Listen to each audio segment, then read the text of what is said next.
hush so my mind could just cease, so my mind don't erupt. At times I feel I can't get enough, but I sip a double cup and I spin a couple bucks. Sending out some love to my blood, to my girl, to my buds, to the homie up above. He dedicates 8 hours a day role-playing as a toddler. I'm in baby mode on and off all day. And Jess's daddy is caring for her. I'm 20, but not really, because I'm 5. Adopted mommy and daddy who are totally comfortable with me being a little girl. I identify as an 8-year-old girl called Denise. Therefore, I am an 8-year-old girl. There you go, folks. That are beginning to the bleeding edge tonight on the awesome, amazing Friday night, June 9th, 2023. Welcome to the MCU'S Bleeding Edge. If you know us, you know we are an R-rated show. We are fun, we are bomb, we are crazy. So get ready for some fun tonight, people. So tonight we'll be discussing the 2008 film, Tropic Thunder. That's right, the controversy of it all, Tropic Thunder. So any of you wokesters out there, screw you, this movie is fantastic. So anyways, this movie is the best movie ever in the world. I absolutely love this film, and I think that... Fuck you, Steve from Bumble. Fuck you. Exactly. Yep, Bumble. Yep. That's right, people. Sorry, Cyber, my time was a little bit off on that one. Yeah, you were way off, sir. Anyways, so this movie, which was released August 13th of 2008, is, since its premiere has, had a lot of great, things about it. Everyone loved it. A ton of people loved it. And then, of course, as years went on, we've got controversy about it and so forth and stuff like that. And, I think one of the most surprised things about this film was probably a lot of people were surprised by Tom Cruise's character, Les Grossman, in the film. His character has actually basically drawn to a conclusion that they really would like to make a film about Les Grossman, and it's actually been in the works. Most recently, Tom Cruise actually mentioned that he plans on working as Les Grossman again, but they're not sure if it's going to be kind of like as a side character or as a full-length feature film, but it is in the production stage as we speak. This, of course, was directed by Ben Stiller, written along with Justin Theroux. The story was written by him and Justin Theroux, but then the actual screenplay was written by both of them, along with Ethan Coen, who has written a lot of great films over the years. He's been a great, amazing writer, and I think that displayed in this film. Now, I don't know if any of you guys watched it, but I watched the director's cut of this film, which I absolutely love it. I have it on DVD and Blu-ray, or I should say just Blu-ray. And I think absolutely I was glad that they put out this version because I think it's so much better. That extra 30 minutes makes such a big difference on this film. And there's so much more to add to it that's absolutely freaking hilarious. That's what Andre's last girlfriend said too. The extra 30 minutes would have really helped. No, the part where Grossman say this is a cool, cold world, shit happens. That is the most funniest thing in that one, the director's cut. Tropic Thunder had. I wish that it was in that the theatrical version of it. Anyway. Okay. Cyber, since you are the expert on the director's cut stuff, what do you get? Do you get any of the stuff with the actors actually talking about the film and whatnot and all that, and playing their characters and all that kind of stuff? Yes. And commentary. There's all kinds of extras on this, along with the actual director's cut of the film. Yes. I apologize, Cyber, and folks out there. I am a caveman, and I only buy the $7 version of DVDs, right? So I don't get the only extra footage I get is the cinematics, shit at the end. What a damn Neanderthal you are! Damn that Skinamax. Anyways, so. All right, so yeah, the director's cut. If you have not watched this film, people out there watching this live stream live or after it's not live anymore on the YouTube channel, you should definitely check out Tropic Thunder. The director's cut version makes so much more and better sense, I feel, versus the an hour and 47-minute version. It's still a good version, but the director's cut most definitely adds a few extra things that make it even better. So definitely, if you haven't seen it, definitely do that. Anyway, so this movie stars, of course, Ben Stiller himself, Robert Downey Jr., Jack Black, Steve Coogan, Tom Cruise, Matthew McConaughey, Nick Nolte, Brandon T. Jackson, Jay Baruchel, huge cast. Bill Hader. We had this huge cast, Danny McBride, which is crazy, that all pop up throughout the whole entire film and just make it a really enjoyable film. I mean, getting this all-star cast, I think, was one of the big keys to how good this film was. And the fact that they got all these people to be in it was just amazing. Just like whatever Ben Stiller did to get them to be in this, I was like, wow, dude, whatever you did, you got to do that again and get us a sequel here, because I would love to see a Tropic Thunder 2. I think that would be really fantastic. So just to give you guys a little idea about the film, too, itself, some interesting little factoids. When this movie released in August of 2008, it actually was in the #1 spot for 3 consecutive weeks in 2008 at #1. So I think that's pretty impressive for a comedy. Comedies don't usually last that long because either the following week or the second week, there's usually something else, like a bigger blockbuster coming out or something like that knocks that out of its place. So I was really impressed that it stayed at 3 consecutive weeks at #1.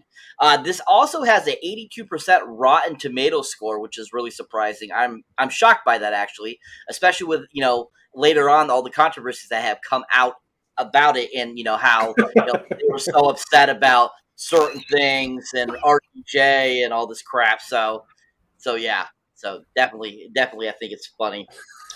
This was made on a $92 million budget, and it ended up making $194.7 million at the box office. So that's a pretty successful run at its box office, especially on a $92 million budget for all those big stars too. I mean, I was really surprised it was only that much money to make in 2008 with such people as Robert Downey Jr. and Jack Black at the time, because they were still becoming super popular at the time, especially RDJ with Iron Man, and then Jack Black with the Kung Fu Pandas and anything else really he was doing at that time as well. So that was impressive. So let's go around the panel. I just want to get everyone's thoughts on this all-star cast before we really get into the meat of the film. What did you guys think about this huge cast? Were you surprised there was this many people in there? And who do you think was the breakout star of the film? Starting with you, Andres. Oh man, you picked me. Okay. Yeah. So, oh my God, Deal with it. Wow, Saber, you want to bring our friendship / M&E in the streaming? Hey, anyway. Andres, let me ask you a question. I've been talking to the Logitech BRIO the whole time. Does this change anything? Yo, what up? Any better? That sounds much better. Yeah, well, I apologize for that, folks. As usual, my unprofessionality level is high tonight. Along with your making new words level. Okay, so yeah, so Tropic Thunder. I mean, I didn't see this in theaters. I was a little too young, and so I saw it later. But you said you were born in the '60s. Well, yes. Metaphorically, I was. That's right. You said that you had a higher body count back in 1977 than I have now. Yeah, exactly. Well, no worries, folks. So it is all lies. I knew it. No. It's all true. I cannot give you the details yet. It's top secret. The gentleman never kisses and tells. Exactly. More lies on lies. Oh my God. Anyway, so yeah. I mean, if you like me, I guess this not really a surprise, really, because the mid 2000s, like a huge cast of comedians always were in big films. Like you think about like Old School, or the Judd Apatow films like Superbad, or the 4-year version. Like there were so many of these like well-known actors / comedians of variants, but also upcoming ones, and so this movie, of course, I knew Jack Black a long time ago, and RGA. Cyber, besides breakout character, I would also have to say comeback for RBJ, because this was his second Academy nomination for Best Supporting Actor. Robert got this into that thing. Of course, he didn't win because of Heath Ledger for The Dark Knight. So, yeah, this movie did benefit for him. Yeah, huge cast. The people I didn't recognize yet was Bill Hader. I totally forgot Bill Hader was in this movie. And I forgot he was the assistant of Les Grossman because I love Bill Hader. He's such a great comedian actor. I mean, if you guys haven't seen Barry, great show, highly recommend. Watch it. He's so funny, and that's the thing I hate about the theatrical version is that they cut so many of Hader's funny lines, and I don't get that. And in the director's cut, you see more of Bill Hader's acting chops, and it's great. I love him. But yeah, breakout character. Come on, it's Les Grossman. He's the breakout character. I mean, let's get that out of the way. When I think it was, oh my god, a few years when Mission Impossible was getting popular, I was like, oh, Tom Cruise. And I didn't realize Tom Cruise was Les Grossman. I was like, get the fuck out of here. That's not Tom Cruise. As this fat, angry producer or investor, whatever. It's crazy. And no, it's really Tom Cruise being this eccentric, Hollywood producer, and he just nails it. I mean, oh my god, he's so funny. I mean, his dance towards the end kills me every time. It's just so funny. So yeah, Les Grossman, he's a great character. I love him.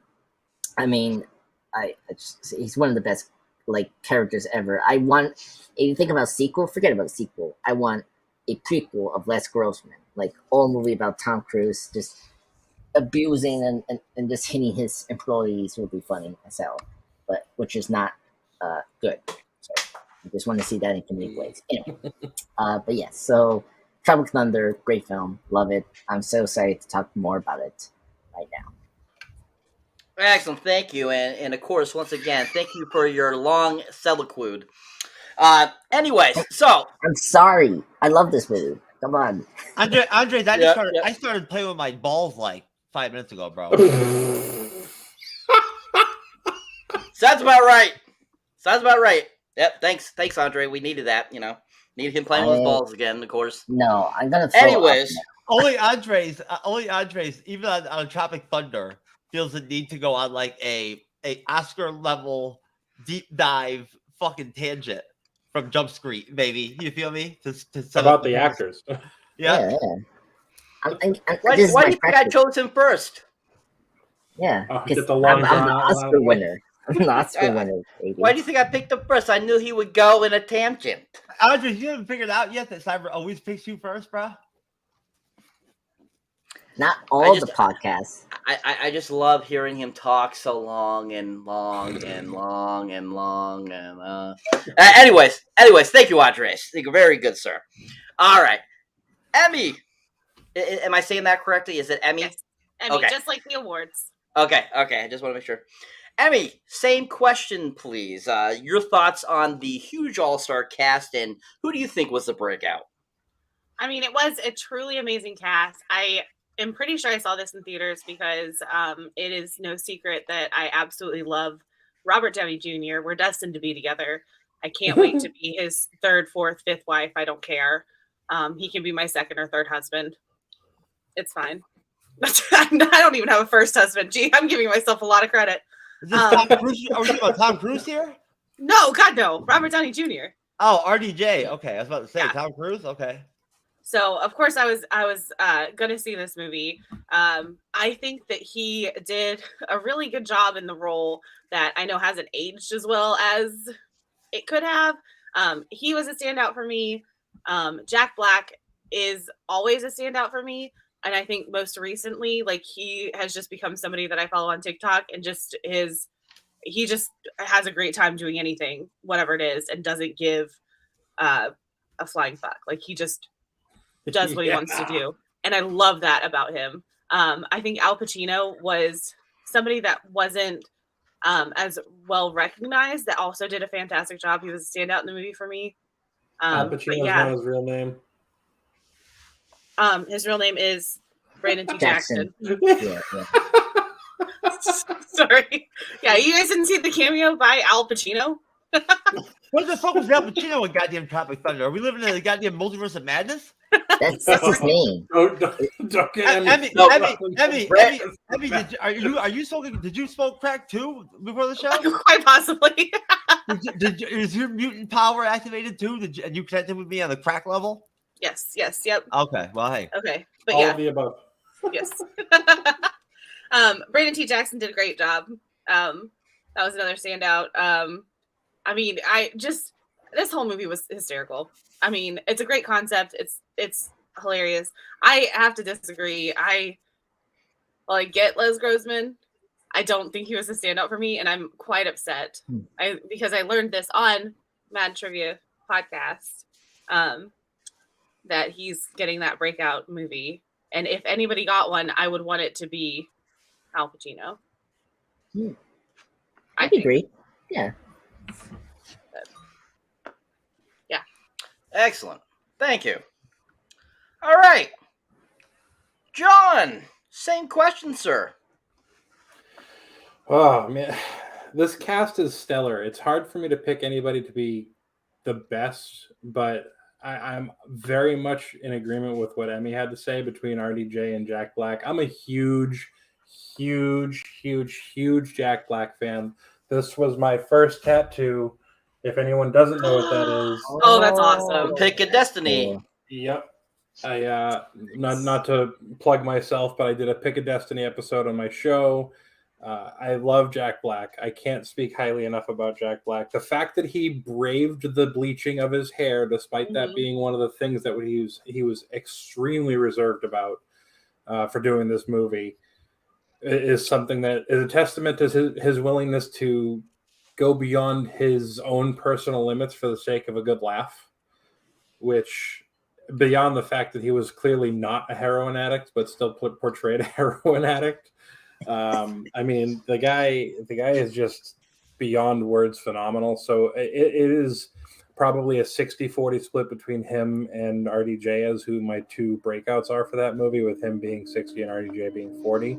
But all credit due to RDJ for pulling off the character actor that he pulled for that movie, because I don't think seriously any other being on this planet could have performed the way he did, doing what he did for this movie, because anybody else would have been canceled back then immediately without question. Yeah. But he's RDJ, so how are you gonna even get mad at him, you know? So yeah. Excellent. Awesome. Yeah, most definitely agree. I think that this film, I feel, had a lot of breakouts. It wasn't just one person in particular. I feel that every single person in the film did an amazing job. And I think that all of them deserve the credit for how funny they all were in this film. I mean, even Steve Coogan's small part was a standout, I felt. Even Nick Nolte's part, Jay Burchell's. I mean, all of them all had really great scenes that was kind of a standout alone for this film, and they all made it so completely funny. And I think that's a real good testament to, the writing and story writing by Justin Theroux and Ben Stiller, and then also Ian Cohen coming in and helping with the screenplay. It most definitely is. It made it very standout, and I think that all of them worked so well together. And I think that's why this film's such a great film. Jeff, same question, sir. Your thoughts on the cast, and who do you think was a standout?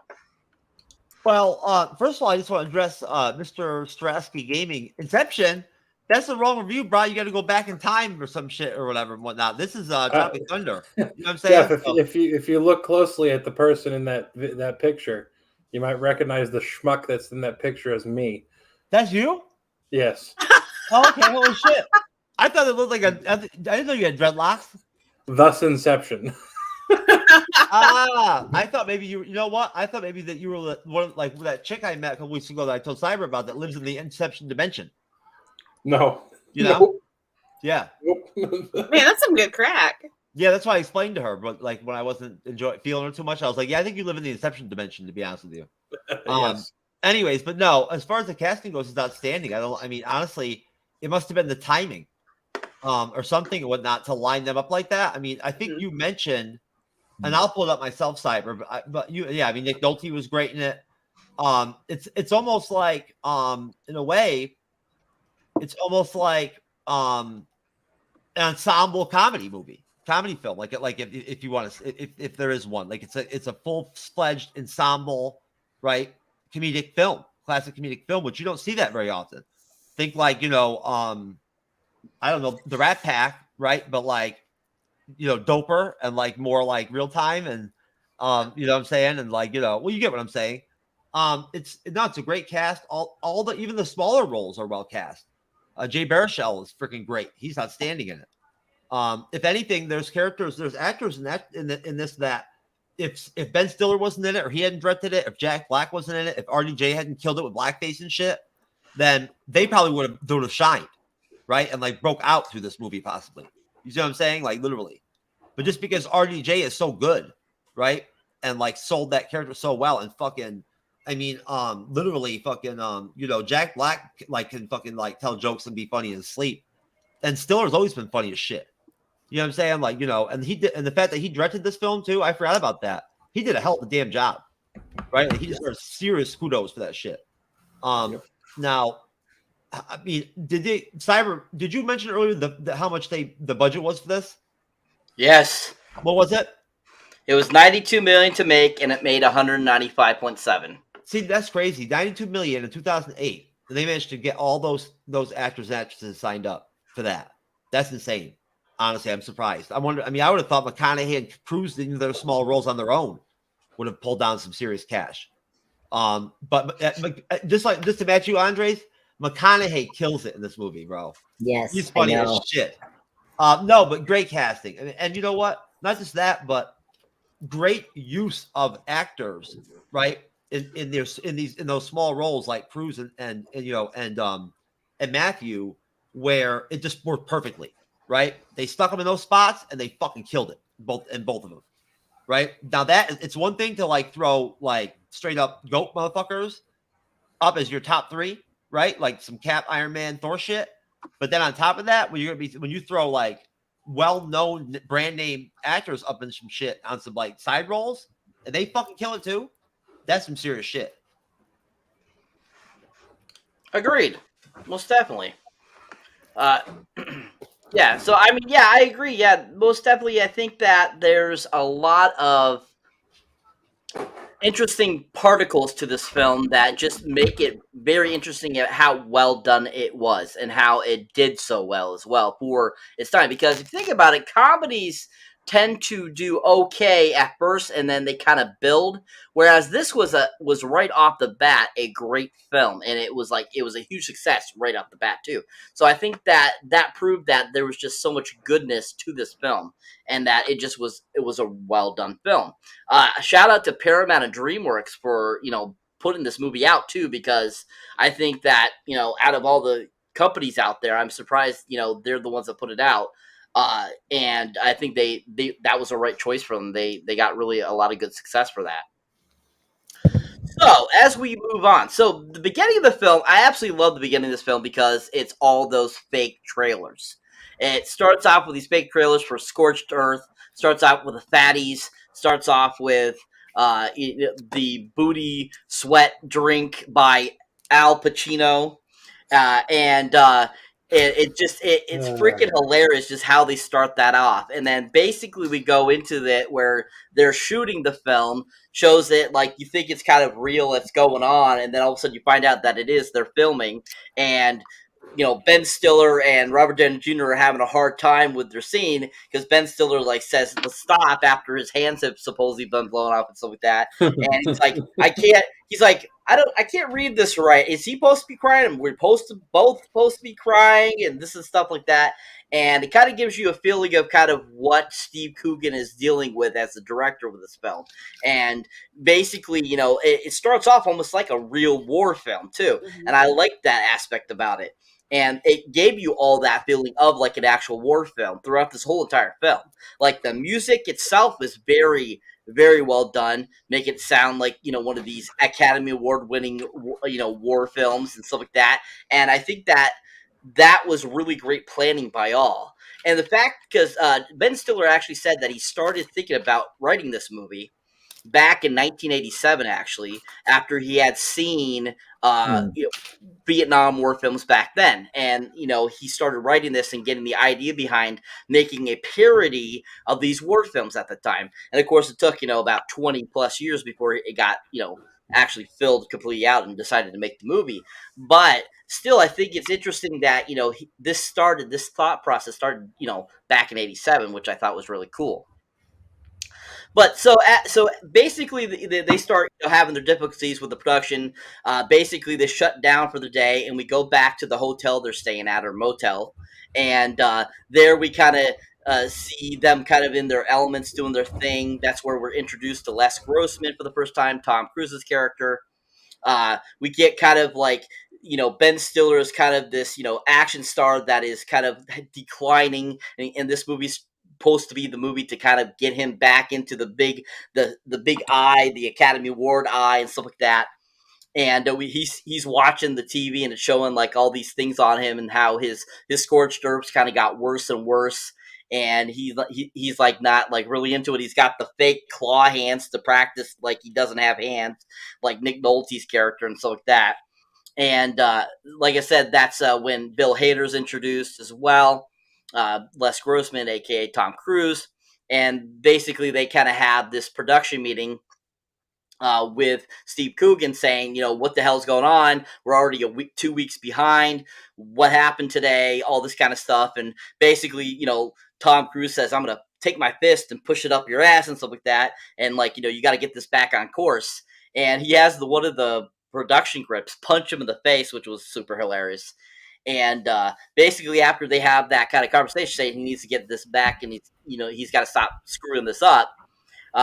Basically, ends up having a production meeting with the crew, Jack Black, Robert Downey Jr., Ben Stiller, and stuff like that, and to say that we need to get this working better, and basically, it's hard to work with all these prima donnas, basically, and he's got to figure something out. And so that's when kind of Nick Nolte at that production meeting and kind of afterwards says to Steve Coogan, you got to take him into the real fight. You got to do this. You got to bring them out there to make them not be such, sissies.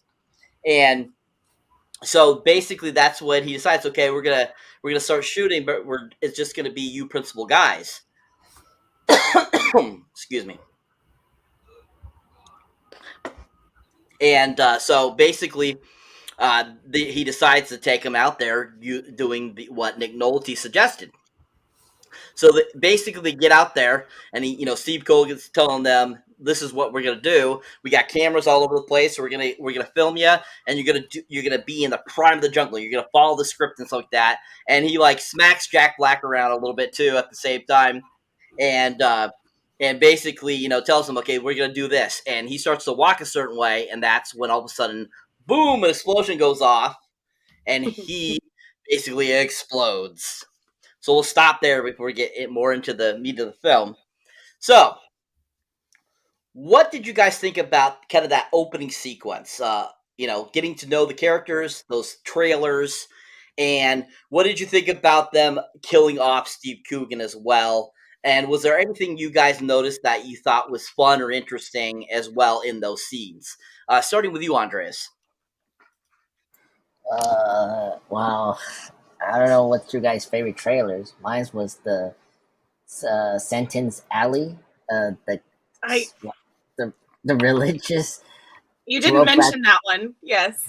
Yeah, the Brokeback Mountain religious film starring, Kirk Lazarus and Toby Maguire himself. I was just laughing so hard. Not only that, like, just the sexual reference. Did you what was going on in the scenes were hilarious, but also the music, because you can tell this trailer was for the Oscars. I lost it when they mentioned the studio Fox Searchlight. If you know that's a major independent studio, and that was so funny. But yeah, I thought the trailers were great. It just sets up the meta-ness of this movie. This movie is meta in a lot of ways. Like, it's a meta commentary about Hollywood in general. How just making a film is not easy and all that, and you totally see that right away when we get into the jungle. So, which is neat, and I gotta say, this movie is very smart. I mean, people like I don't want to get too far, but like there's certain things they actually comment on that I was kind of surprised. Like the brown face, like Brian T. Jackson, comments on that in the whole movie. So like this movie is very smart and commenting on these very offensive things that they're doing. So that's good. The only thing I don't think they really do it well is the drug trade thing. That's a little problematic, but whatever. I mean, who cares? But yeah, the jungle, I love it. I mean, my favorite line from Robert Downey Jr. is when he say, was it Peekaboo? I see you, motherfucker. And he's why he's in the backseat. I didn't catch that from my other reviewing of this movie, so that was hilarious. Danny McBride. I totally forgot he was in this movie. Danny McBride as the fire technician.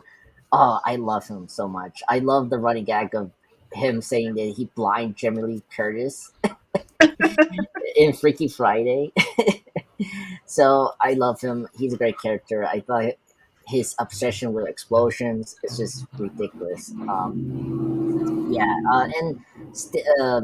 I love Steve Cohen. He's such a great British actor. If you've seen his work, I thought him as the director was really funny. I love when he say, Speedman cannot cry, he cannot cry. It's like one of my favorite lines from his character. I was surprised he got blown up. And I just like how, like, Speedman just shrugged it off because it was a movie thing. And then the rest are, like, kind of skeptical if it's real or not. So I find it funny how his death just came out of nowhere and all that. But overall, I thought this first opening was great. It's was really funny, and of course, seeing Les Grossman pop up and being funny right away, it's hilarious. But yeah, it's good. It's good first sequence. Awesome, thank you. Let's go to John this time. We'll go next to you, sir. Same question, sir. Your thoughts on that section of the film, and what did you think about Steve Coogan as well? If we're talking about the movie trailers, correct? The movie trailers up to when they get to the Viet Cong. See, I was actually surprised when those came up because I thought I was actually still in trailers mode seeing the movie the first time. Because I was like, wait a minute, what the fuck is going on here? Why am I seeing movie trailers? I thought it said now we're onto the feature presentation. And then you see Ben Stiller and you see Robert Downey Jr. and you see Jack Black and you get them and it's not who they are in the movie. So you're like, wait a minute. What's going on? And then the satire just kicks up to like 1,000%. And I going back to those things now, I really love like the thought of them. As problematic as they might be in current times in any capacity, they still sit well with me in such a way that I probably would go on YouTube just to watch those trailers again. And I'm drawing a blank as to the Steve Coogan aspect of this. Remind me who Steve Coogan was. He plays the director of the film that gets blown up him. from the beginning. Yeah. Yeah. I love that guy. He was such a dick.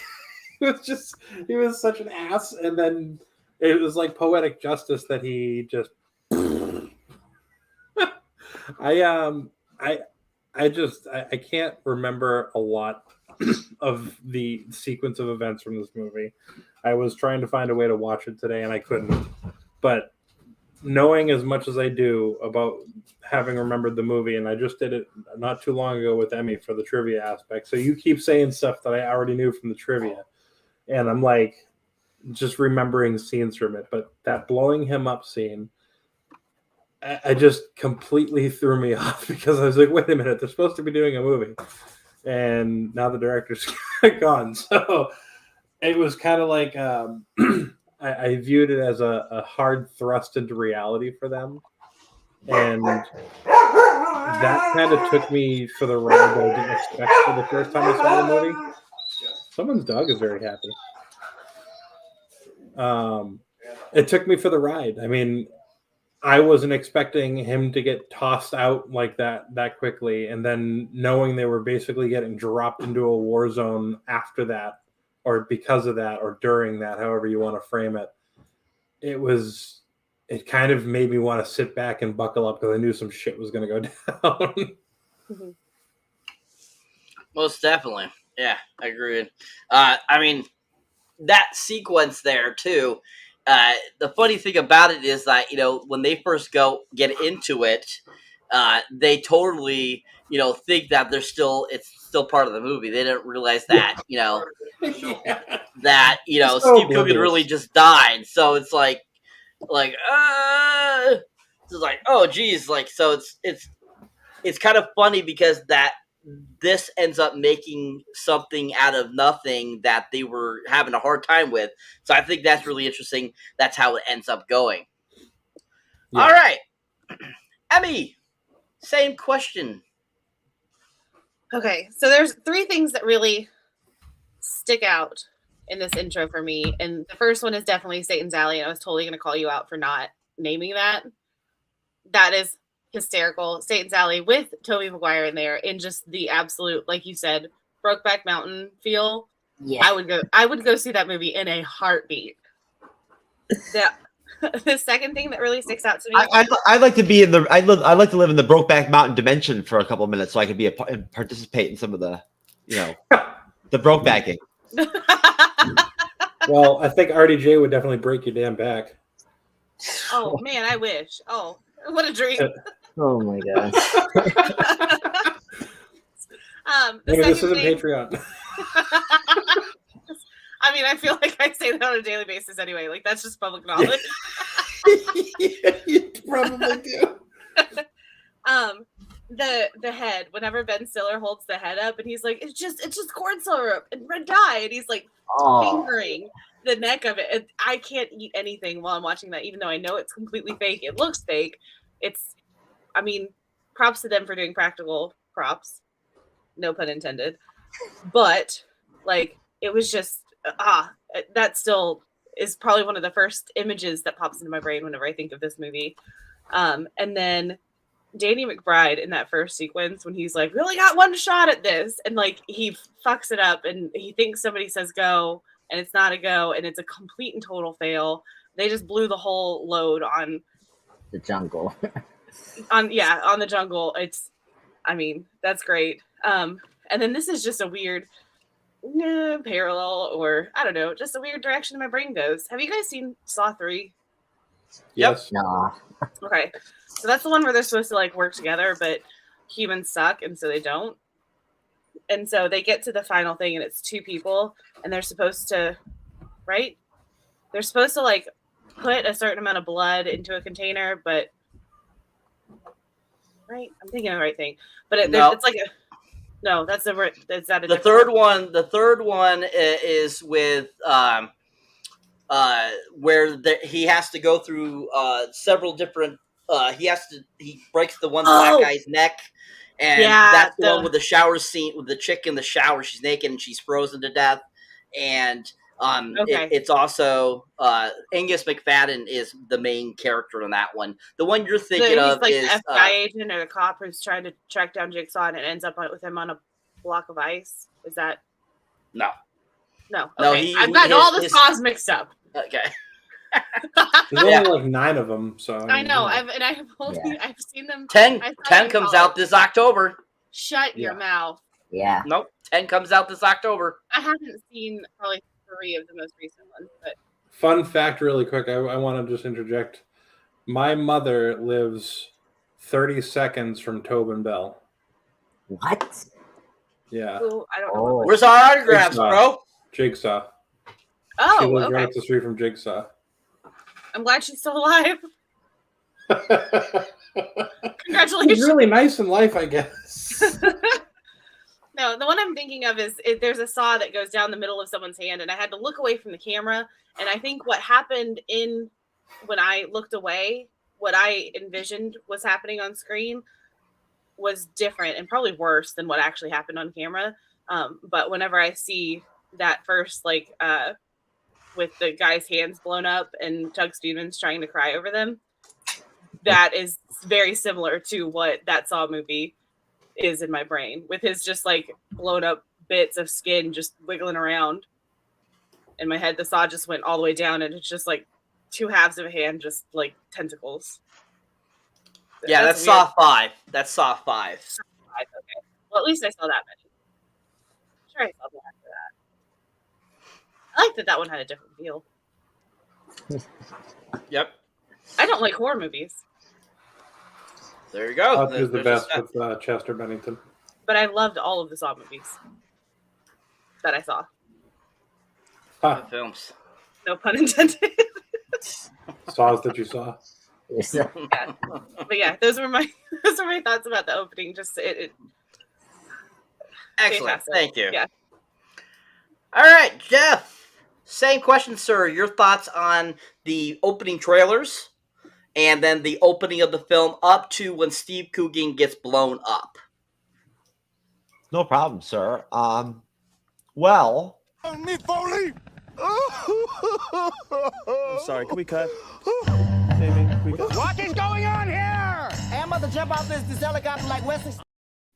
there you go, brother. Hey. The action guy who left the fridge open. And there you go. That's what I have to say right there. Dude, it's fucking hilarious, man. I mean, seriously, dude. Fucking when RDJ starts crying and shit, whatnot, and all that, right? Like it's a while before they actually before Stiller actually says, "Am I supposed to start crying?" Dude, he says that to McConaughey's character on the phone, right? Like he's pretending that he's actually like experiencing some kind of like acting creative process continuing on to his conversation, but it's a spoof, it's a joke. Like it's just fucking stupid. You know what I'm saying? It makes no sense. Like, you know what I'm saying? And then like when they re-engage, when the director wants to keep shooting, and then like RDJ starts to fucking like cry again, he like fucking his like snot falls out of his fucking nose and shit. Yes. Right? And whatnot. And for a minute Stiller like looks at it and shit and like gives him a 30 look. It's funny as shit. And the first time that he's like, and I'm gonna play it in a minute. I'm gonna play the scene where he's like, "Hold my hands" and all this shit, or whatever, right? And he puts his fucking hands up, and they're just all mangled and fucked up and everything like that. I'm like, "Are you fucking kidding me, dude? Like, seriously?" I mean, you know, like it's funny as shit. It's just an outstanding mix of like, I mean, what is Baruchel's character's name? Jeez, let me pull it up. Kevin. Kevin. When Kevin gets fucking stabbed, like so stupidly, so fucking comedically by that fucking Japanese, you know, Viet Cong reverend shit and whatnot, right? And like he gets like fucking like overly way overblown stabbed and shit and whatnot. Even he thinks it's overblown. You can tell he's like, what the fuck? Like, dude, and all his fake guts come out and shit and whatnot, everything and all that. Everything he says during that whole fucking thing, all his comments and shit are just goddamn utterly hilarious, right? At first he's like, I think I can put it back in or some shit. You know, like he just trips me out. I'm telling you. That honestly, Cyber, that whole scene is so goddamn well done. The intro is so well done. The way that they set up, like it is a serious fucking like Vietnam War film for a minute, right? Like literally, they make it look. They shoot it, and the feel of it and everything and whatnot. The sound, everything in the background, it looks legit, and then it just devolves, right? And that's good comedy right there, right? When you can make that kind of have that kind of contrast across the span of the opening scene, and then they flip over and they show you the entire shooting, the entire back, you know, the entire team, whatnot, and everything, right? People in the background that are recording and whatnot, and the whole, you know, whole shoot, the whole scene. It's this huge, it's massive, right? And that just changes that visual itself on its own, adds something to like the whole, I guess, aesthetic. Right, if I guess it's the right word, but no, I mean it just not the full film permeates just constant humor or constant laughs, but like that intro is so funny that like it just constantly evokes humor everywhere. Like you can't not fucking find something funny in almost everything that happens. And like the whole deal with basically like RDJ, I guess his fucking like him playing emotional and shit and whatnot, like acting emotional and crying and shit and whatnot, when he's already pretending to be black and do blackface and shit when he's Australian. Just the whole multiple layers of bullshit going on with him and whatnot are just like just fucks me up. It's hilarious as shit. Right? And there will be nobody but me that will ever be able to pull off blackface again other than RDJ. That's a bold statement, Cotton. Let's see if it plays out. And yes. Oh, I'm sorry. I didn't mean to. Oh, Emmy, go ahead. I was going to say, as my students say, I teach middle school, and they say, "I bet." Well, Simon and I have already had discussions about how we can make it happen, right? Like in a legal way, but right. If I do like a half moon, like a donut, you know, like half white, half black. You know what I'm saying? Or if I went with blackface, right? But I like was all down for the cause. Like I was doing it because I wanted to become black, like be black. All of the above would probably get you canceled nowadays. Yes. Although I think the half and half thing would probably be okay. Well, you know, what if I renounced my white race, like racehood or whatever? Can you do that legally? I don't think you. I don't know. No, you can't renounce. You can't renounce your white devil status. Oh man, God damn it! He quits to watch ya. He quits to watch ya. Anyways, but no. What's his name? That played. Oh God, the actor that played in the HBO series where he was the baseball player, the minor league pitcher. What? No idea what you're talking about. The guy that does the explosives. Danny McBride. Danny McBride. Everybody together now. He's down and down. Yes. I love that HBO series. It's so funny. The fact that they got him in there, Cyber, like you said, man, like what a great score. What a great grab to have him in there like that, even in the role he has. Because, I mean, he's great. I've noticed it in the past that any film you put him in where you do give him not a lot to work with, but even just short scenes, he kills it in every one, right? Like his humor is very effective, like from jump and like very good. But he carried that series well too. But no, I mean, Brandon T. Jackson was really funny too. I think if anything, he kind of gets overshadowed a lot by the overall cast, right? Because his humor is good, but his whole deal is he has to contradict and contrast and go back and forth with RDJ's character all the time, right? And whatnot. That kind of takes away from his ability, I think, to really kind of like cut loose, you know, because they've got to play that trope. But it's funny, it works. Now, Jeff, I have a question for you in regards to Brandon T. Jackson and yes, Alpa, who originally was supposed to play him. What is his name in the movie? Is it Alpa? Alpa Chino. Okay. So, if the originally preferred casting of Kevin Hart would have been utilized, do you think it would have been so difficult for Brandon or for Al Pacino's character to be more recognized? Kevin Hart was supposed to be in the film?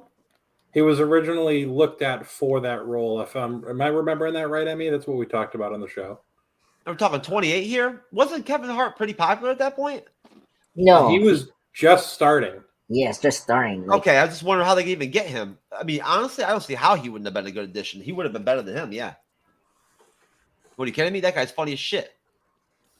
I can only imagine what he would have done with that role. I think he would. I don't know. I disagree. I disagree. I like Jackson here because I feel like he helps grounded the film in a way that's like I can accept this absurdity of comedy so well. Because Kevin Hart, I like Kevin Hart as a comedian, but his comedy is way like I don't know, like over the top, and it's like it's sometimes mean spirited. You're right. That's a good point. No, here, let me finish so we can get on track. But no, that's a good point, John. Good point, Andres. I'm glad you mentioned that, John. Andres, I get what you're saying. The stiff man, type deal that he plays for the straight man type deal. It does work. You're right, and maybe Kevin Hart would not be able to pull that off. You're right. But overall, like I said, I mean the whole thing works well. They all work well together. And Coogan is great. I mean, I think even though we do lose him in the film, whatnot, in the opening, in the beginning, he's just as funny as anybody else, right? To me, anyway, right? I like him. I like his whole mindset, his whole way he goes about directing is funny. And then throwing Nick Nolte into some shit is always good, Yeah. right? You can't go wrong with Nick Nolte. So, you know, I mean, as far as I'm concerned.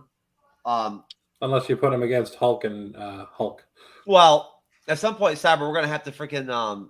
what was Nick Nolte in the Hulk? He was the father in Hulk, the Eric Bana you're right. version. The Bana version. He was I don't remember absorbing man.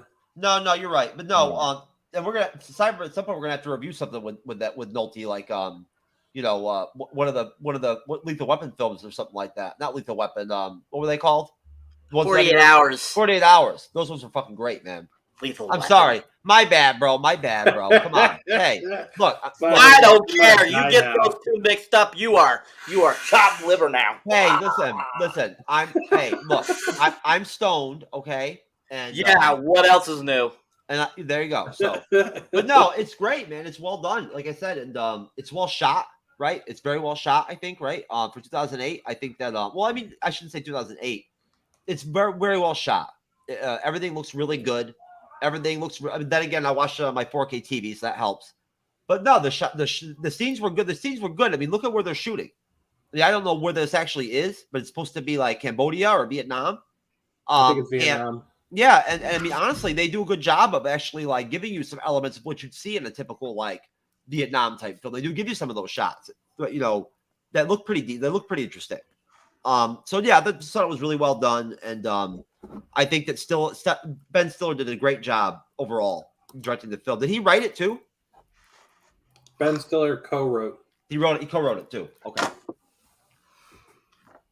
Apparently, you weren't paying attention to what I was talking at the beginning of this review, sir, because I told you that he co-wrote the story with Justin Theroux, and then he co-wrote the screenplay with Theroux and with Ethan Coen. I apologize. I was still I was preparing myself mentally for Andres to talk. Yeah, blame Andres. Yeah, throw me on the bus here, buddy. You're lucky you didn't land a landmine and exploded just like the director. Well, yeah, I mean, I don't want to be. I don't think I'd enjoy having my hands look like fucking Ben Stiller's over there in that scene. I don't think that's good. Sci-fi. There you go. Sci-fi. All right. So you have the trailers, sir, over there, Mr. Jeff S. TrueKnowledge. I do, sir. So let's take a break here and watch the trailer to get you all to see what we're talking about.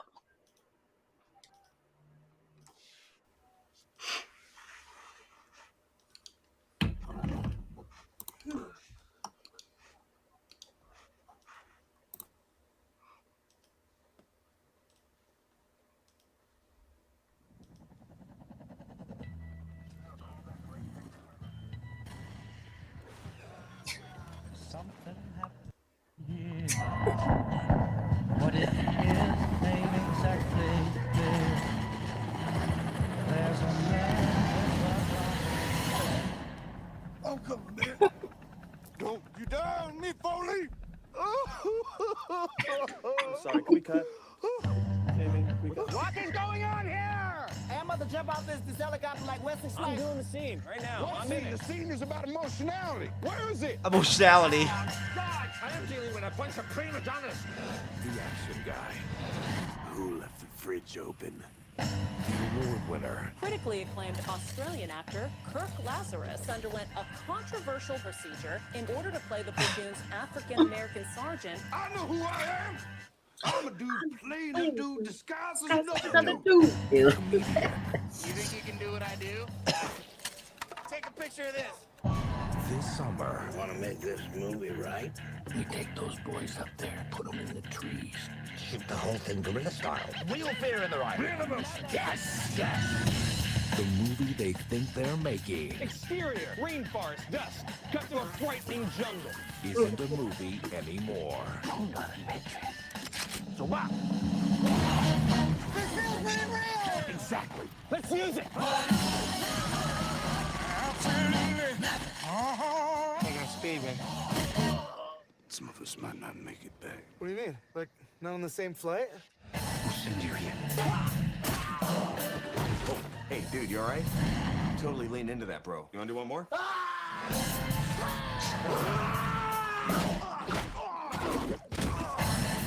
believe you people.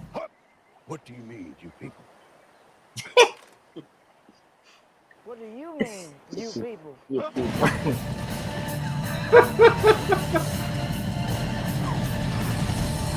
Tropic thunder. To go a lot of times just to get up that hill. This was my favorite. Up in a big league. That's the theme song for the Jeffersons. Jeffersons. You out of your mind? What? You really need help. And just because the theme song don't make it not true. Make it not true. I'm so happy they had that trailer with the Jeffersons theme. Moving on up. Movie styles. I'm the dude playing the dude. Disguised as another dude. That's fantastic. True. Fantastic. All right, excellent. So let's just go around. How many times have you guys seen that trailer? Has anybody? Cyber, if you give me 1 second, there might be. I'm sorry, I was muted. There might be another trailer. Let me just look real quick. I want to do a test on something while you're doing that, Jeff. I just want to see something really quick. Let me know if you guys can hear this.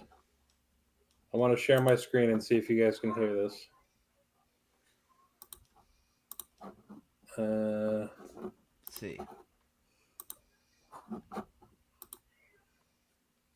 Which one will be which here? Did you hear any of that? Yes? Okay. Yeah. Okay, so I just want you guys to know what I have is I pulled up the section of my episode of Tropic Thunder with Emmy, the specific Mad Lib that she created. So when we get to a point in time where we have like a minute, I just want you to know that I'd like to present you guys with the atrocity that she made because it's fucking fantastic. Anyway, excellent. Cyber, there are no more trailers. That's it for Tropic Thunder. Yep. All right. So, just want to go around the panel and ask, what did you think of the trailer? And have you seen that trailer before? Do you recall the trailer when it was first originally playing on TV back in 2008? And just what were your guys' thoughts on that trailer? Did it make you laugh again, even now, now being almost 20 years old and all that kind of good stuff? Starting with you, Emmy. You think I'm only almost 20 years old? Oh, thank you. I appreciate that. If you're 20 years old, hon, then you must have been sneaking in here and using my Bacta tank or some shit. You're what? Well, she's not big into Star Wars, Oh, yeah. Sorry. My Bacta. The Bacta tank is the thing that heals you. I'll tell you about it another time. Okay, all right, sounds good. Healing tank. Cool. Wait, are you saying that I look old? No. He's saying that you use his Bacta tank to look young. Which makes it sound like he thinks I'm old. I look old. No, Emmy. I look young. Emmy, yeah. Emmy, honestly, Okay. no, you're good, hon. I thought you were 23. Thank you. I appreciate it. No, Clinton, okay, we think you're 75 still, though. Yes, he is. Truly. That's been the secret all along. The trailer I've seen twice today because I did watch it once today to prepare for this because I didn't have time to watch the full movie. And I don't remember seeing the trailer when the movie came out. I would have been in college. I'm assuming that I saw it and was like, damn, Robert Downey Jr. is hot no matter what. And that's what got me to go see the movie. So, yeah. And I mean, honestly, the trailer still makes me laugh. Still makes me laugh. Like they put some of the best jokes in there. The you people, what do you mean you people? Like that is one of the most fantastic parts of the movie. Yeah, him quoting the Jeffersons to Al Pacino and Al Pacino calling him out for that being bullshit, just being like, you need help. Like that is, I mean, it's some of the greatest parts of the movie. So, and seeing Jack Black whenever they cut and seeing Jack Black dangling from that helicopter with the wires is honestly like that's one of the funniest things I think for me in the trailer. It made me laugh this time and when I watched it earlier today. Excellent. Andres. Nope. This is my first time watching this trailer. Very good. I just seen like the commercials. They always snipped the jokes from the movie, and yeah, I remember some of them. Like, of course, I'm the guy from I'm the dude being this guy is another dude. It's very famous from this movie. But I was so happy they put the Jefferson one. That was my favorite from the movie. Just calling out, Kirk and his bullshit, of just turning this TV theme to be this Oscar level of dialogue. Dramatic. It's just hilarious. And of course, you people, that is, I'm so happy they brought that. Yeah, I think the trailer does a great job of conveying what kind of movie you're watching, which is great. Yep. Excellent. Same question, John. Oh yes, I definitely saw this trailer way back when. Probably multiple times, because I'm pretty sure I went and saw the movie in theaters. It was an experience. I remember seeing it probably, I want to say within like the first month of its release, because I loved, like I said, I love Jack Black. I was a big RDJ fan because that was right around the time Iron Man had just come out. And I remember, like, fine as hell. That's not my cup of tea, Emmy. Yeah, I feel like it should be everybody's cup of tea. But yeah, and watching the trailer all over again, it was definitely a good laugh. Even now, it doesn't strike me as hard, I think, because I knew the jokes were there and I knew they were coming. But yeah, I definitely laughed my ass off every time those jokes came along. So you probably saw me giggling when the trailer was on. It was a good time all over again. Excellent. Jeff, same question. I'm trying to think back if I did see the trailer before I saw the film. Back then, it's hard to say back then because until the MCU came out and whatnot and everything and all that was the first time where I ever really paid attention and wanted to see trailers before films. Other than that, I never really cared. It was kind of a hit or miss thing. Either I saw it or I didn't see it. It didn't really make any difference. I never really fucked with YouTube that much in my older life. I was too busy. But I believe I'd seen it before at some point years ago. Before I watched it just now, it's a good trailer. It doesn't encompass how funny the whole film is, right? Or like really be able. It's not enough time to like really express like the quality of the film as a comedic film, like as a comedy, like how well done it is and everything and whatnot, right? Especially across how long is it? What 2 hours and 12 minutes or whatever and whatnot to pull it 1 off. hour. It's this hour. 1 hour. Okay, yeah. Anyways, no, to pull it off like that, like all the way through. There's a lot of comedies out there that are funny here and there, but they can't maintain. They can't keep it. They don't maintain that comedic flow, and like it's hit or miss sometimes, or there's lulls. There's no lulls in this film. Even when things get a little slow, shit gets even funnier and shit, right? So just again, honestly, Cyber. I think it's great that you mentioned the casting and whatnot. Really great question, because I think that's something you could do a whole show on its own, right? Like like just the casting itself and how good of a blend of people they put together and whatnot to be in the film together, and how good their chemistry is and everything and whatnot, right? Because doing a film like this is not the same thing as being in a rock band, right? Like it's not like that. It's not as intimate. So I think if anything, that just that's again Stiller. You got to give Stiller credit and whatnot, because it's because of his success and how long his career's been and whatnot and everything, right? And his brand, that he was able to bring those people in. All right, thank you.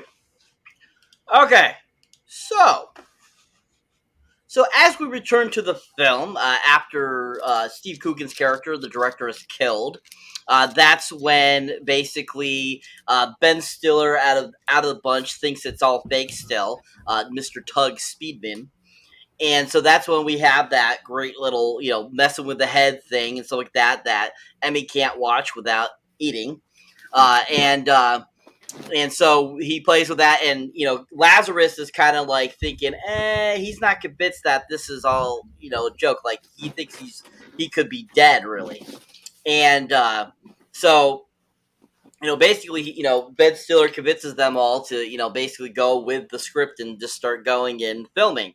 So they start making their way, and that's when it cuts back to Four Leaf and Cody Underwood, who's played by Danny McBride, and they haven't heard back from Steve Coogan's character, so they decide to go and see if they can find him. And when they get there and they see that he was actually blown up, proving that, yeah, he really was blown up, they start to worry. And so while they're doing that, that's when all of a sudden the real Viet Cong people end up showing up and capturing them. So after they're captured and stuff like that, basically the crew makes their way through and is basically starts having to fake shoot at the people with these blanks and stuff like that. Thankfully, because they create the explosion there, it basically knocks them out and stuff like that, making it seem like they did really throw a grenade at that point too as well. And basically they're making their way through. And it's absolutely just kind of hilarious, just kind of the banter that goes on between them and stuff like that. And just, it's super funny. And I just think, like, as they go along, they get more and more, like, they start to irritate each other a little bit because they're all such prima donnas. So, basically, after that, as they're making their way through the jungle, Kirk, at one point they've stopped and they're kind of hanging out, and Jay Baruchel's character is like taking a whiz, and Kirk comes up and's like, "I'm pretending to whiz. I just wanted to talk to you." And so he like starts talking to him and stuff like that, saying that he thinks that Tug has lost kind of his mind, and that he's jeopardizing their lives and stuff like that. And then basically after he's done talking to him, that's when Tug goes over and does the same thing. He takes a booty sweat and pierces it, making it look like he's whizzing, and talking to Kevin again and pretending that, he's like, I think Kirk is trying to sabotage the movie and stuff like that. And basically as that's, going, that results in, an argument with Kirk. And so basically they get to a point where they're at like kind of like this river, and that's where they have this argument, and Tug decides to go his own way. He's going to follow the script, and they're going to go another way, the rest of the crew.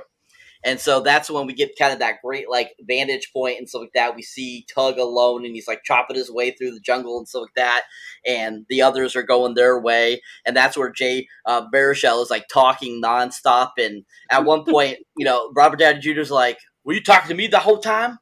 He's like, and like Jay Baruchel's like, "Well, I just talking to anybody that's listening," and so they see them doing their thing. They see Ben Stiller doing his thing. And eventually we get to a point where they make camp again, both crews. And Tug has like basically made his encampment with magazine pages and stuff like that, which I have no idea where he got. Apparently it's in his backpack or something. And he's like watching one of his movies on an iPod, which is super hilarious. And basically kind of like in the jungle at night, and it's raining and stuff like that. And that's when we have like this funny moment where he like hears like a sound, and he goes out to inspect, and all of a sudden something attacks him, and he wrestles it and then kills it, and he's thinking it's something else, and then when he actually looks at it, it's a panda. And he's like, "Oh crap, I just killed a panda." Thinking to himself, he's like, "That's my favorite little creature." And because earlier in the movie we saw Matthew McConaughey like said, "I'm seeing your mug on the back of this Vanity Fair, and it's a picture of him holding a panda bear." And so that kind of rolling into that is like super funny that he ends up killing a panda bear. And so after he does that, basically he ends up at some point, that's when he gets a call from Rick Peck, and who's played by McConaughey, and he's got the panda head on his head, and he's like all kind of like I don't know, like freaked out and stuff like that, and he's talking to him on the satellite phone and stuff like that, and be like, I killed the most thing I love the most, and he for some reason thinks it's a hooker, and so he's like, and Cyber, that is awesome when he does that too. He goes right into it, and he's like, get the bleach, right? And he like tells him, he's like, these are the things you need. You need some bleach, some something, and then he's like, and a whole bunch of lime. And he's like, no, I killed a panda. He's like, a panda? He's like, yeah, panda. You know, my favorite thing in the world. And as he's talking to him on the phone, that's when all of a sudden the Viet Cong show up and basically knock him out and take him hostage. So before we move on past that, let's talk about that sequence of the film. Basically kind of their montage of them moving their way through the forest, and their first kind of battle with the Viet Cong, and that sequence there where he kills the panda. Well, let's get what everyone's thought were on that portion of the film. Starting with you, Andreas. Sure. I mean, yeah, so this is the you, me, people dialogue, which is the iconic scene. First up, there's a really great running gag between, Jackson's character and RD, of just him pretending to be a black guy is so wrong. I'm so happy we have a character that calls out that throughout this movie, and it starts from this dialogue, and it's great. And I just love the build up to it. It's so funny. Just are you sure you're following the map right? and of course, Ben Stiller character didn't, so they were lost. So it's very funny. And just this sequence alone is funny to see Jack Black because he brought a bag of cocaine or whatever drug he had in that one of the trailer beat things. Is hilarious. You see how he's struggling to keep closure of his drug addiction, which is hilarious throughout the movie. So I mean, Jack Black, he's so funny. I just love those sequences there. Yeah, the panda thing, it cracks me up when he say no. It just cracks me up. Just him killing a creature that he loves the most is a panda, and him watching Star Trek. I think because Ben Stiller is a big fan of Star Trek, I guess. I don't know. So that's funny. He's watching an iPod, which is okay. Okay. And yeah, the magazine. Where did he get his magazines from? I guess the backpack he has that he hide from the director and all that. But yeah, Matthew McConaughey. Oh god, I love him. He's so funny. When he called his his agent, and then he tells his assistant to cut up the line for her not to listen to the conversation. That was one of the actors from the Community. I forgot her name. I forgot she was in this movie. She's very funny. From the TV show Community. Is it? Do you know her Community name? Yeah, I don't know. It Shirley Britta. Yeah, Allison Brie. Yeah, Shirley or something like that. Yeah, she's there just a moment. Like, she's very funny. I forgot she was in this movie. I gotta change your shit up. I can't handle you guys having the same fucking background right next to each other. It's fucking me up, man. It's killing my fucking high. Well, too bad, because this is warped, anyways. Yeah, of course, we've been doing it for a while. But yeah, so it was funny. Matthew McConaughey thinks this is a hooker, which is hilarious, and then of course Speedman saying it's a panda, which was great, but it's also funny, see the other four guys, of course, Jay's character talking about these DVDs and porno.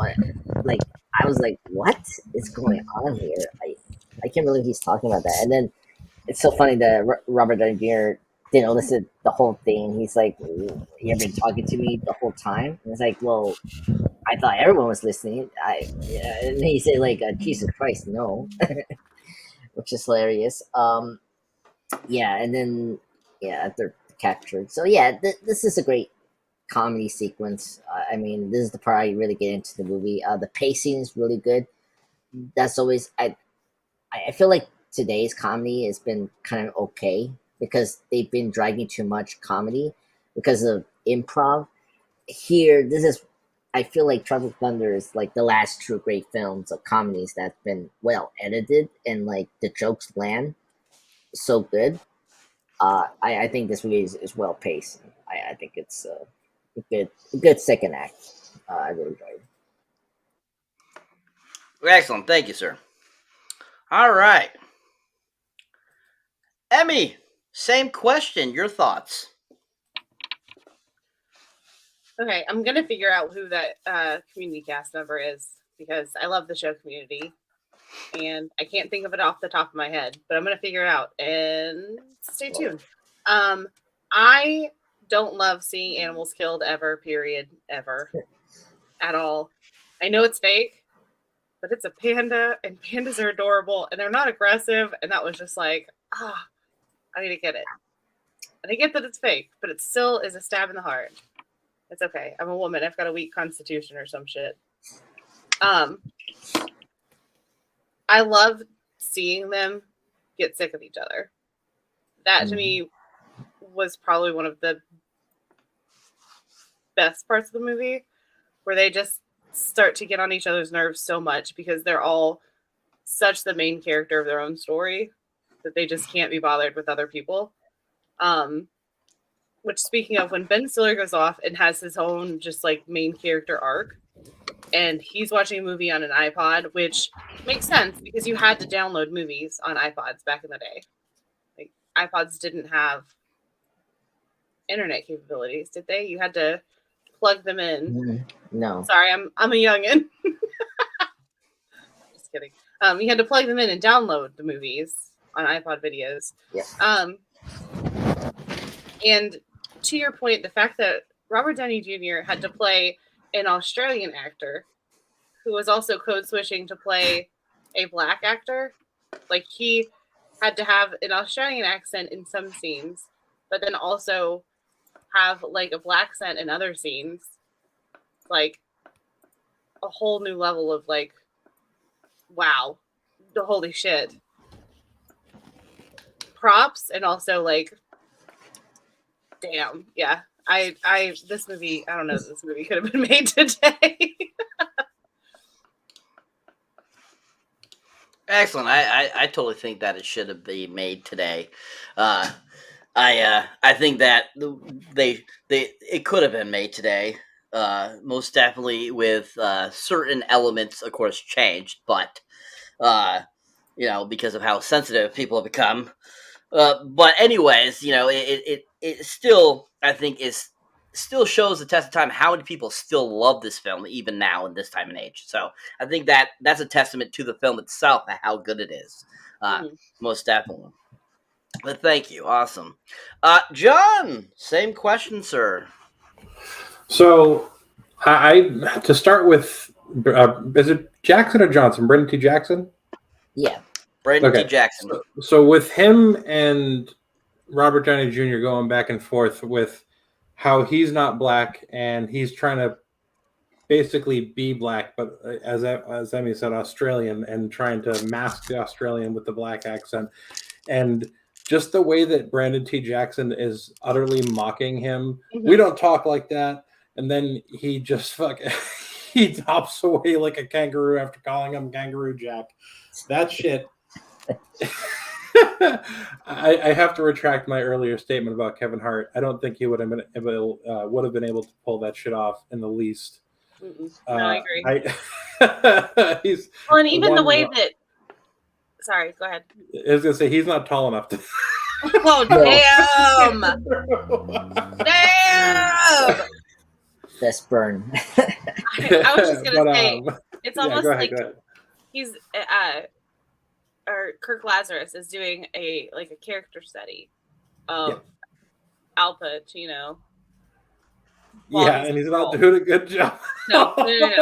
Like he's like trying to mimic him, and it's just battle around. It's battle around. Yeah. And he's like, we don't talk like that. Hell yeah! And then he almost gives him like the master, like this master, that master, kind of like the way he just spits back at him is just he's over the top with it. I love it. And then, like I said, the kangaroo hop away after calling him Kangaroo Jack. That shit had me in stitches. And then the killing the panda scene, like it almost kind of looked like a horror movie. And then the fear and utter like sadness in Ben Stiller's eyes almost looked genuine. But then when he fucking wears the panda's head, that's just whole. I can't.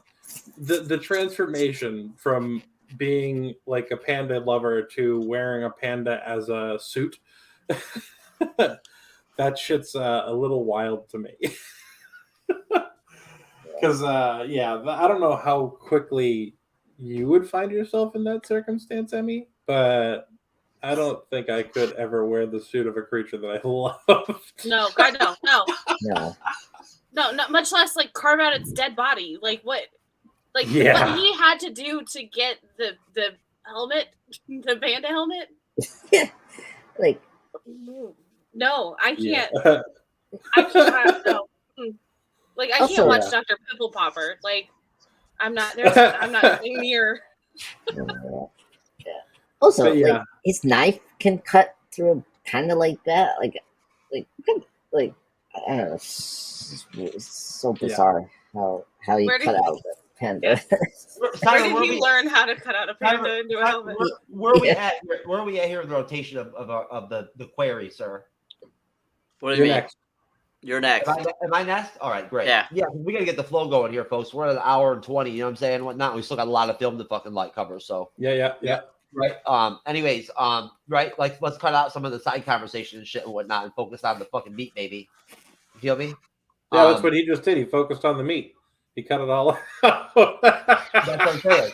I like it like with Stiller because like that's like it just adds more layers to him, even more, be more funnier and funnier when he actually goes solo. He's the only one that really goes solo, right? When he gets kidnapped and shit, and whatnot, and when he actually like kills the fucking panda and wears the shit, whatnot, everything and whatnot.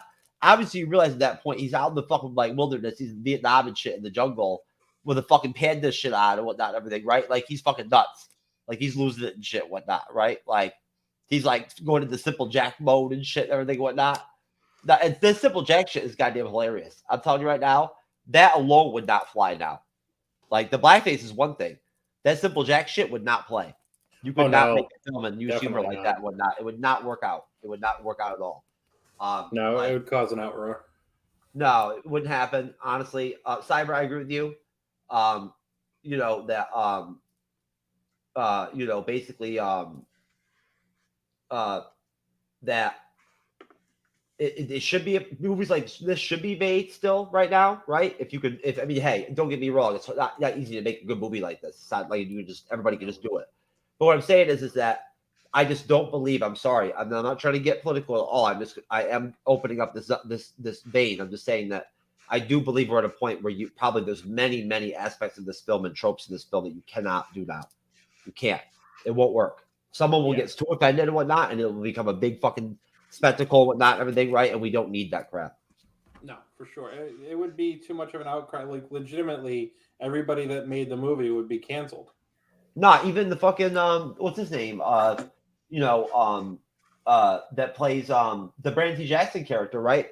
Even him. If they made this now, there'd be people out there like saying that it was discriminating to put him in a role where he had to play the buttress to RDJ's fucking like blackface shit, right? Like there'd be people out there screaming about that and crying about that. They have a problem with that shit. So it just, again, Cyber, I'm not trying to go on a tangent. I'm not going into the Andre zone or anything like that, whatnot. As he's like dissolving into his fucking like hallucinogenic acid trip, like shit into his green screen as usual. No, but seriously, I don't think you can't do it. Honestly, even comedians are scared to go out and even just like say some of the things that you could say 15, 20 years ago now. So, unfortunately, that's just how it is. Really quick on that, Jeff. I'm pretty sure I read on this movie specifically that Ben Stiller screened this movie to a room full of the NAACP and got their approval before he put it out. I believe I read that also. Yeah. That's interesting. And actually, now that I think about that, okay, because I read an article recently, like within the last couple years, where Robert Downey Jr. was like, I wouldn't do that now, but it was the choice I made then. And I think that was part of the reason that he did make that choice. Like because it was approved by the NAACP, he was okay with doing it. And I don't think he would have done it had it not been. Up at them. Yeah, that's if I remember correctly. And I usually don't. So take it with a grain of salt. Excellent. Awesome, guys.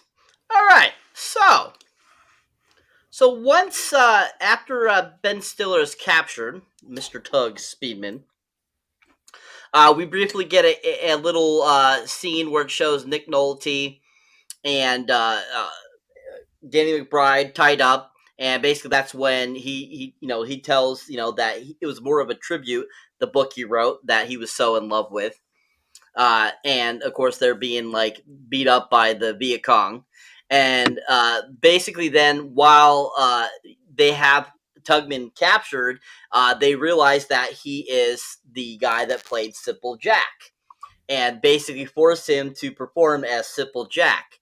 While he's doing that, the rest of the crew, when they stumble upon, that they're right by that base where Speedman is captured, they decide to come up with a plan to go down there and save him.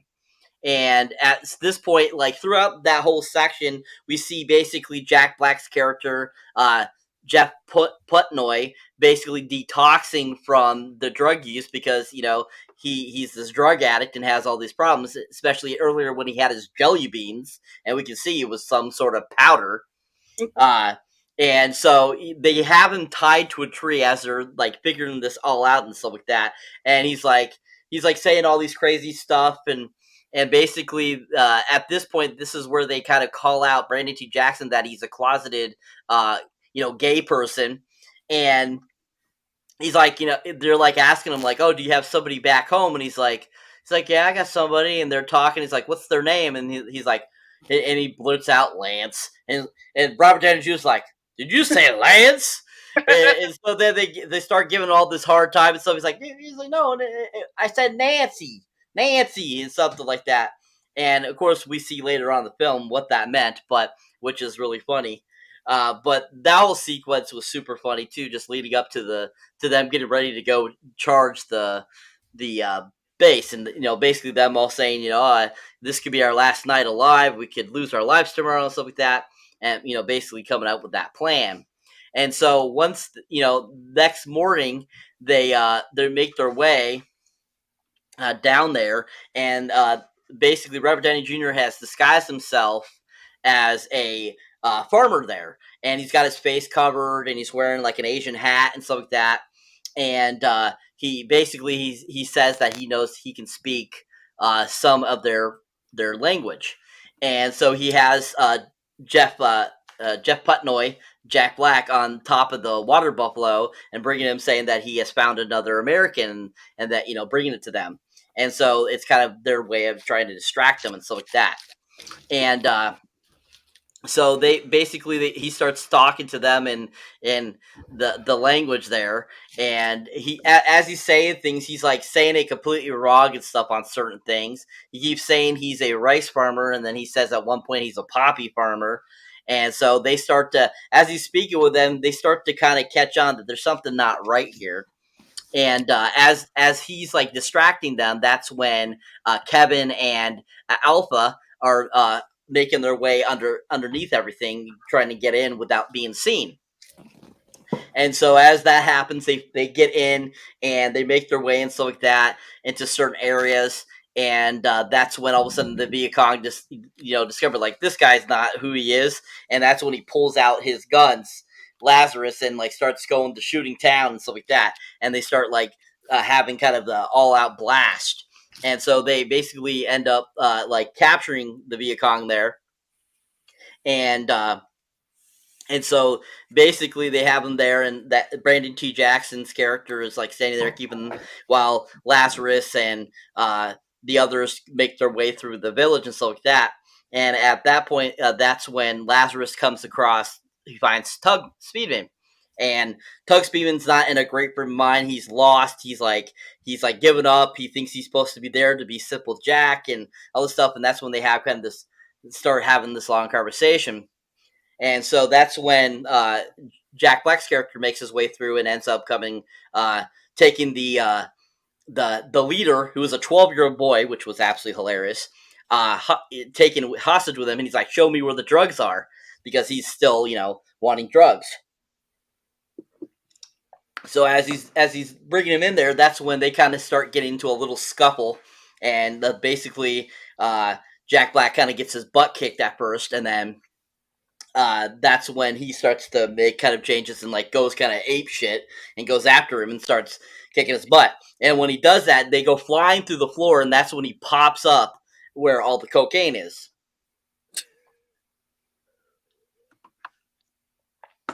So before we go past that, let's talk a little bit about that sequence there. What are your guys' thoughts on kind of them planning to get into the camp? What do you think about the Simple Jack thing? And just kind of how that goes, and Ben Stiller kind of going into Simple Jack mode, or Ben Stiller, I should say. And just what were your thoughts on that section of the film? Starting with you, Andres. Sure. Best part about the movie. I mean, I guess I want to bring up with the Simple Jack, we get the best parts of Les Grossman. Him like adulterating the terrorists is so hilarious. When he just cursing out that Japanese person, I will massacre you. I will fuck you up. Pardon my French. Is utterly hilarious. And him just saying to his employees, "We don't negotiate with terrorists." That always gets to me every time he says that. It's so funny. But yeah, it's just, oh my god, those scenes with Tom Cruise is hilarious. He really brings the ridiculousness of this movie. Is so funny. Simple Jack, I mean, yeah, it's problematic. That's another issue. I mean, what else you can do? But it's just so funny. It's just like the way Stiller does it is so funny, and him trying his best to win an Oscar for this, because we got that what was it, the scene with REDA talking about the multiple actors that had done this retarded roles, Dustin Hoffman in Rain Man, or Tom Hanks, Forrest Gump, or it's I don't know, who's that goddamn actor I don't like? I Am Sam. Never go full retard. What's his name? Angelina Jolie's ex-husband. No, that's Robin Wright's ex-husband. I'm talking about. I Am Sam is something. Listen, I'm sorry. The feminist in me wants to say, I love that you can't think of the man's name, but you're like, no, it's so-and-so's ex-husband. No, it's so-and-so's ex-husband. Yeah, love that. Absolutely love that. Yeah, it's Robin Wright's ex-husband. I know. I don't like him. He's so horrible. Sean Penn. Sean Penn. Thank you. Oh, he has a regular name. Yeah, Sean Penn, and that killed me when RDA just lists down those things. It's so funny. Yeah, Super Jack is a funny sequence. Like him, the foreigners. This is the only tape they have accessible for them to watch. In their country. It's hilarious. I love the funny line from the soldiers say, "You should have won an Oscar," and then Strowman just goes over. He's like, I got nomination, and like he just continuing talking, and then he gets shut up by the small kid. It was funny. Yeah. Then of course our lead of Ford are trying to plan out to rescue Spamman. Is funny. I love the Lance him coming out accidentally is very funny. Just the way RGA's reaction was really hilarious.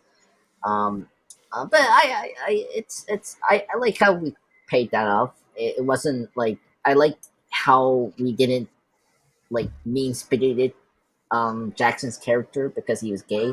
Like it was just like okay, he's gay and that's it. You know, like I really appreciate that. And, you know, it was nice to see he had it. He actually went with Lance towards the end of the movie. So yeah, so this whole part is my favorite of the movie. I mean, of course, the actor fight between Spellman and Kirk So is you, hilarious. you like that whole part of the movie because the dude was gay? No, you listen, Jeff. I say, Les Grossman. I'm just busting your fucking balls, bro. Why are you interrupting me? You're so. You're lucky you don't have a landmine in your house. Anyway.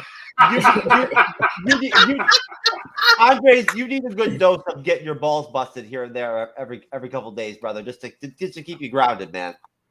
Yeah, that's funny. Well, anyway, thank you, buddy. Yes, I mean everything is fun. This is a fun sequence. I love it. I mean, come on, let's get Les Grossman his movie. Come on, it's so hilarious. And Bill Hader. Bill Hader has to come back the sequel too. I love him. Bill Hader is funny. But that's all. Excellent. Thank you, sir. And yeah, this portion at this point too as well, I forgot to mention, like you were saying, that's when the Viet Cong call Les Grossman and Rick Speck to say that they're holding Ben Stiller's character ransom and offering money, and that's where he has kind of like his he goes, I don't negotiate. $1 million. All you know is he's Simple Jack again because we kill him. This is Les Grossman. Who is this? This is Flaming Dragon! Oh, okay. Flaming Dragon. Fuckface.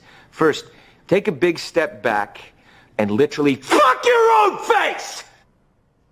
Now, I don't know what kind of pan-Pacific bullshit power play you're trying to pull here, but Asia Jack is my territory. So whatever you're thinking, you better think again. Otherwise, I'm gonna have to head down there, and I will rain down on a godly fucking firestorm upon you. You're gonna have to call the fucking United Nations and get a fucking binding resolution to keep me from fucking destroying you. I am talking scorched earth, motherfucker! I will massacre you!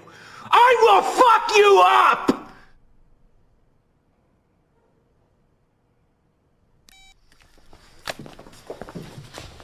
Did you find out who that was? Yeah, go. Exactly, people. The whole deal of McConaughey would get him the fucking Tebow, and how that pays off throughout the fucking end of the film, whatnot, everything. Where he's, dude, oh my god, what a great theme with the fucking Tebow, bro. I love it. Yep, super funny. All right, so Emmy, same question. What did you think about that section of the film? All right, I gotta say, I am a special education teacher, and so Simple Jack is problematic. However, they did it so over the top that I'm not gonna say it's okay, but it's close to okay. They did it so over the top that it was like making fun of themselves and not making fun of actual people with disabilities. And so I'm good with it. But I will say I do hate the R word. I absolutely hate the R word. Like I said, I teach special education. I have a nephew with special needs. Like, I am not about the R word.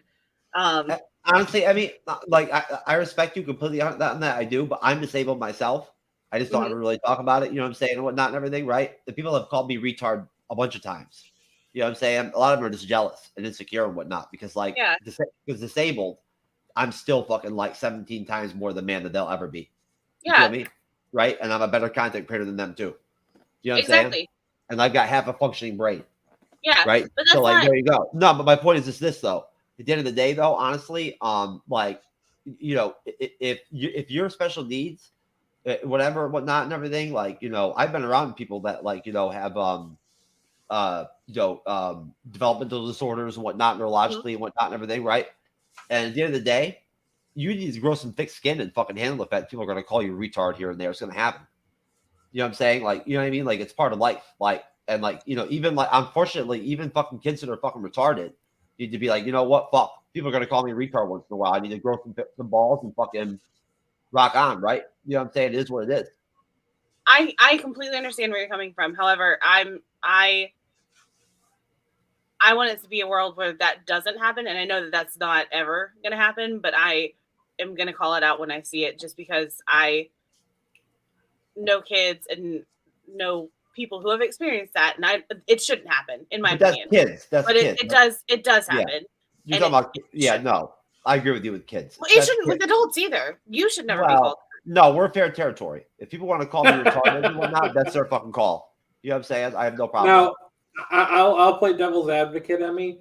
Okay. Christopher Titus, I'm sure you've heard of the comedian. Uh-huh.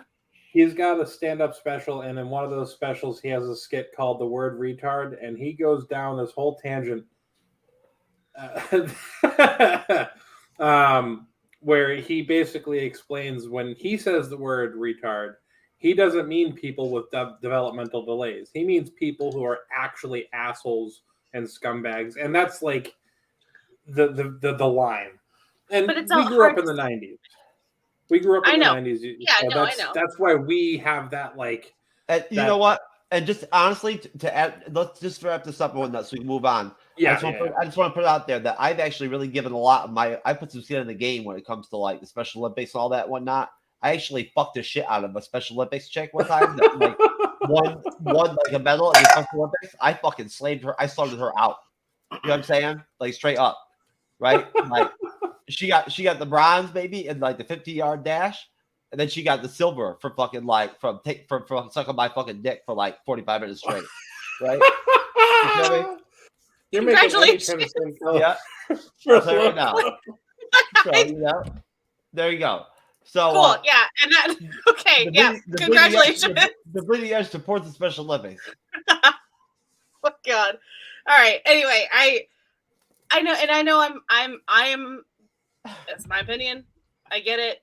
I have kids at school that say it. I try to redirect them. Hopefully, maybe I'm making an impact, but I understand. It's my opinion, and it's a word, and it shouldn't affect me like it does. But whatever. You're not wrong. Just don't have to end up like this guy. But Emmy, I understand where you're coming from. The weirdest, like the thing that I like about this movie, it actually addressed it. Mm-hmm. That's my problem with movies where they don't address it. I actually like that they actually address it before we get to Superjack. That's the thing that works here than the other movies that don't. So. Yes, and I agree with that. Like I'm not gonna say it works in this movie, but like it's more forgivable in this movie than others. Like it's not a hateful thing. No. I wouldn't say it's an uplifting thing either, but it's like It's kind of a neutral. Yeah. The you bringing up that Alpa. I can't get the emphasis on his name right. Alfie Chino. Alpa Chino. Him being gay, I didn't even remember that. And I kind of really enjoyed that just made being gay normal. Like I didn't even remember that was a part of the movie. I don't remember the question. So this is my curtsy. All right, moving on. John, same question, sir. Yeah, I'll make this quick because we are pushing the clock here. The Les Grossman thing is by far my favorite part of this movie. The way he just blasts into the phone, I will fuck you up. just killed that guy with words. Even the guy on the other phone was like, well, we lost that. Even that guy's good. Even that guy's fucking good. But he's just standing there. He's fucking good. Yeah. He took it and it was good. That whole thing with Jack Black and Robert Downey Jr. spanking him was just fucking fantastic. And then obviously the breakdown, when everything falls apart, it's great. But I'm still stuck on the fact that the whole thing was run by a 12-year-old kid. And they actually feared him until Simple Jack was the person that basically saved the day, which is bananas to me. It's just that the whole thing from start to finish, the whole scene you described is just, it's probably the culmination of the movie for me. So I can't speak highly enough about that. But again, that Les Grossman thing is something that's permanently ingrained in my brain. Excellent, thank you. Jeff, any thoughts, sir? Yeah, no, you know what? I'm gonna go ahead and hold off, and I'm gonna just like clock my time for right now because like we're getting into a part of the film where I'd rather talk more about, to tell you the truth. Okay. Anyways, all right. So moving on. So basically, this is where we come to the conclusion of the film, basically, and basically they get in there when they finally start taking care of business. Really, Kirk has this conversation with Tug to get him out of his funk, so they can get him out of there. And basically, that's when everyone shows up, and they're like, "We got to get out of here," and stuff like that. So finally, they get him to get out of there. They find Danny McBride and Nick Nolte's character, get them out of there, and they start running towards the chopper. And as they're running towards the chopper, at this point, after Lazarus is finally, he's like taking his contacts out and taking off the beard and the hair and stuff like that, and looking more like himself again. He's like, kind of like in a awkward position too as well, not really knowing who he is, but he really does know who he is. Basically, Ben Stiller's running with him, and he's like, "I can't go. I got to get my son. I have a son here, and they like me." And so he's like, "Okay, it's like you shouldn't, but you should come with us." And he's like, "I got to go back." So he goes back, and after like 5 seconds, he comes running back, and the little kid is on his back, stabbing him, and he like basically ends up throwing him over the bridge, which is absolutely freaking hilarious. He's like, "Ah!" And the little kid goes flying, and so he keeps running. And as that's happening, that's when Nick Nolte jumps out and hits the explosion bomb and blows up the bridge. And as the bridge gets blown up, Ben Stiller gets kind of knocked out, and they kind of think he's kind of like dead, like we saw at the beginning of the film. And then, just like in the beginning of the film, that's when Robert Downey Jr. makes his way out to grab him, and they have kind of their moment like they did at the beginning of the film. And so then he, basically picks him up to bring him to the chopper, and they get in the chopper and they start to take off. And that's when the leader of the Viet Cong takes out a rocket launcher and ends up shooting it towards the plane. And that's when all of a sudden Matthew McConaughey pops up out of nowhere and has the TiVo, and he throws the TiVo up as he sees the thing going for the helicopter, and it hits the TiVo and explodes without hitting the helicopter. And basically it kind of shows their faces, and then it kind of pans out, and then all of a sudden we're at a award show for this film. And as that's doing that, Kirk Lazarus is up there, and he is basically Tug Speedman has been nominated for Best Actor of some sort. And Jesus, all this talking. And basically he there's like six people up there. One of them is John Boyd, and then he's up there, and then a couple other people. And I think Tobey Maguire is up on that thing too, I think, at some point, which was really funny. I think it was for Satan's Alley too, which was really funny. And so all of a sudden he basically says, who the winner is. He's like, Tug Speedman, and he's like, yes.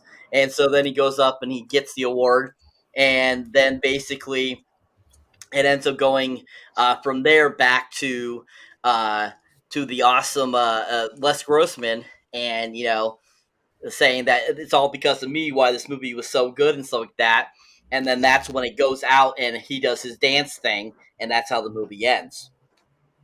So, what is everyone's thoughts on the conclusion of the film? What were your guys' thoughts, your overall thoughts on the film, and your rating as well of what you would give this film from 1 to 10? 1, of course, being worst, 10 being the best. Starting with you, Andres. Sure. Yeah, so this final act, I mean, it's just hilarious to see Spillman doing his platoon arms again. This time is for real, in a real war field. Was hilarious. I think I don't know, this finale is just hilarious. Just the meta-ness of commentary of Hollywood is just hits it home right here towards the end. yeah, it was funny to see Spellman win the Oscar. Where we're at the Oscar, and I love the moment when John Voight didn't get his Oscar. He was like, "Damn, I didn't get my Oscar," and he had to shake his hands to Spellman because he lost the Oscar to him, and it's just so funny. It's so hilarious. But my favorite moment really is the Les Grossman talking to Solomon, played by Bill Hader, and he just tells him that, look, a sealiest monkey can do your job. I always laugh at so hard with that line from Les Grossman. Yeah, it's just very funny movie. It's final scene. I really love it. There's not much to say about it besides just Les Grossman dancing. I just love it. That's a great way to end your movie. Just seeing this, this I don't know, breakout character for me. That's just so hilarious and feels special. But yeah, Matthew McConaughey. Guess what? Matthew McConaughey. He's the best friend. He's the truly best friend you can trust. He went there. He saved his client / friend from danger, and he did it. And that's hilarious. I love that payoff. And I love the payoff. We saw his kid in the plane during the credits, which is hilarious. And by the way, Matthew McConaughey's kid in the film is actually Ben Stiller's son, I think. So that was really funny. The Stiller's son is McConaughey's kid in the movie. But yeah, I oh my god, this is hard to rank. I probably rank the rating. I probably put an 8 out of 10 for me. It's a funny comedy film. Andres, what do you put above the Tropic Thunder that you're giving it an 8, bruh? Like what do we compare this to?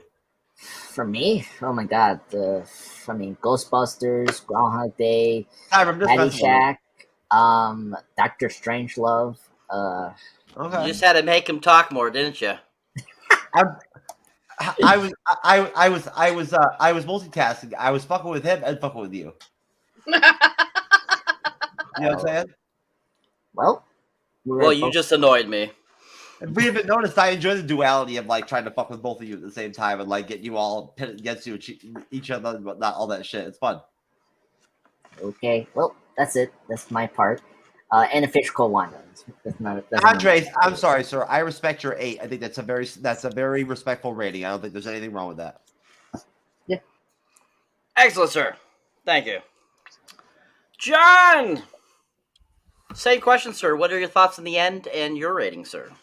So I have to again echo Andres here. The dance scene is something that resonates to me with me to this day. I can almost vividly remember the dance, and it adding to the fact that we never mentioned the fact that he's wearing like extra large hands. So everything just looks ridiculously cartoonish when he does anything. But the whole Ben Stiller in the water after he does the platoon thing and he's cold and it's because he's in the puddle, and Robert Downey Jr. running to save him, and he's not running like a person would run. He's like almost like ragdoll running. It's entertaining in a way. But the dance scene for me is I know I didn't even say him earlier when it came to like my breakout characters, but that's because he wasn't prominent like RDJ and Jack Black were in this movie. But a third place best for me is Tom Cruise because of just the ridiculous overacting that he did from the scene to the dance. I loved him. And then a little snippet that I thought was really funny too was Al Pacino and Lance Bass. Yep.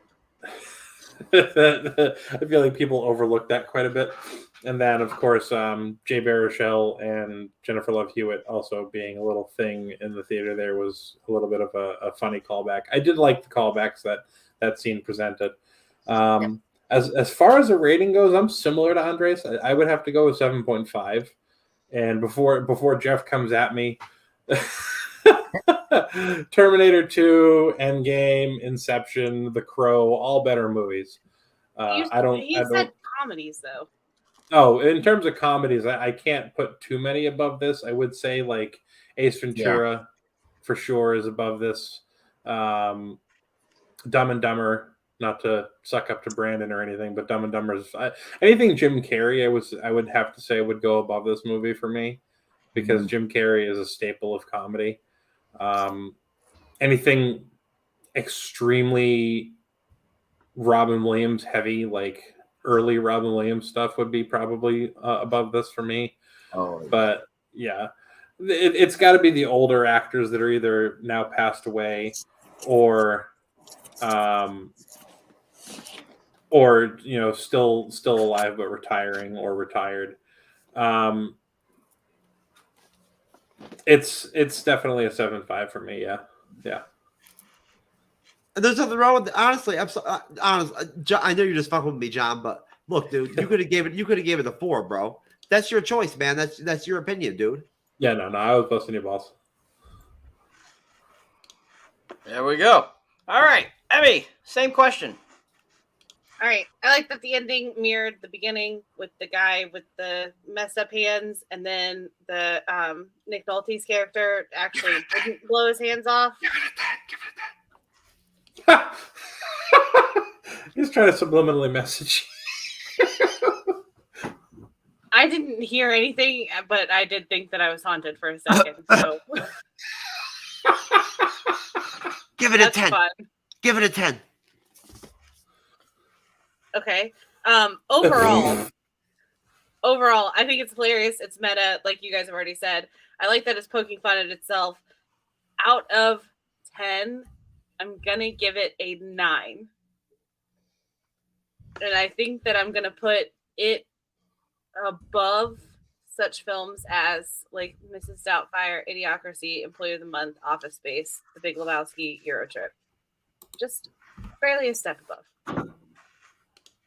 Good picks. Lebowski is bold. I think a lot of people would say that's a 9.5. It's great. It's fantastic. It depends on the mood. Yeah, that's the thing. It's the mood. And yeah. Just... Awesome. Jeff? I'm giving it a 10. A 10 plus a $50 bag of crack, like on top, right? So or whatever those jelly beans are. And no, I don't drop. Andres knows and Cyber, I don't drop 10s like just all the time. This is a 10. This is a 10. This is probably one of the best comedies I've seen in like the last 20 years. Easily, probably one of the top ones. In the 80s and in the late 70s and the 80s and in the 90s, towards the end of the 90s, there were a lot of really great comedy films that came out. But after that, it really kind of flatlined. Yeah, that's fair. After the mid 90s, things started kind of going down a little bit. All right, excellent. Thank you.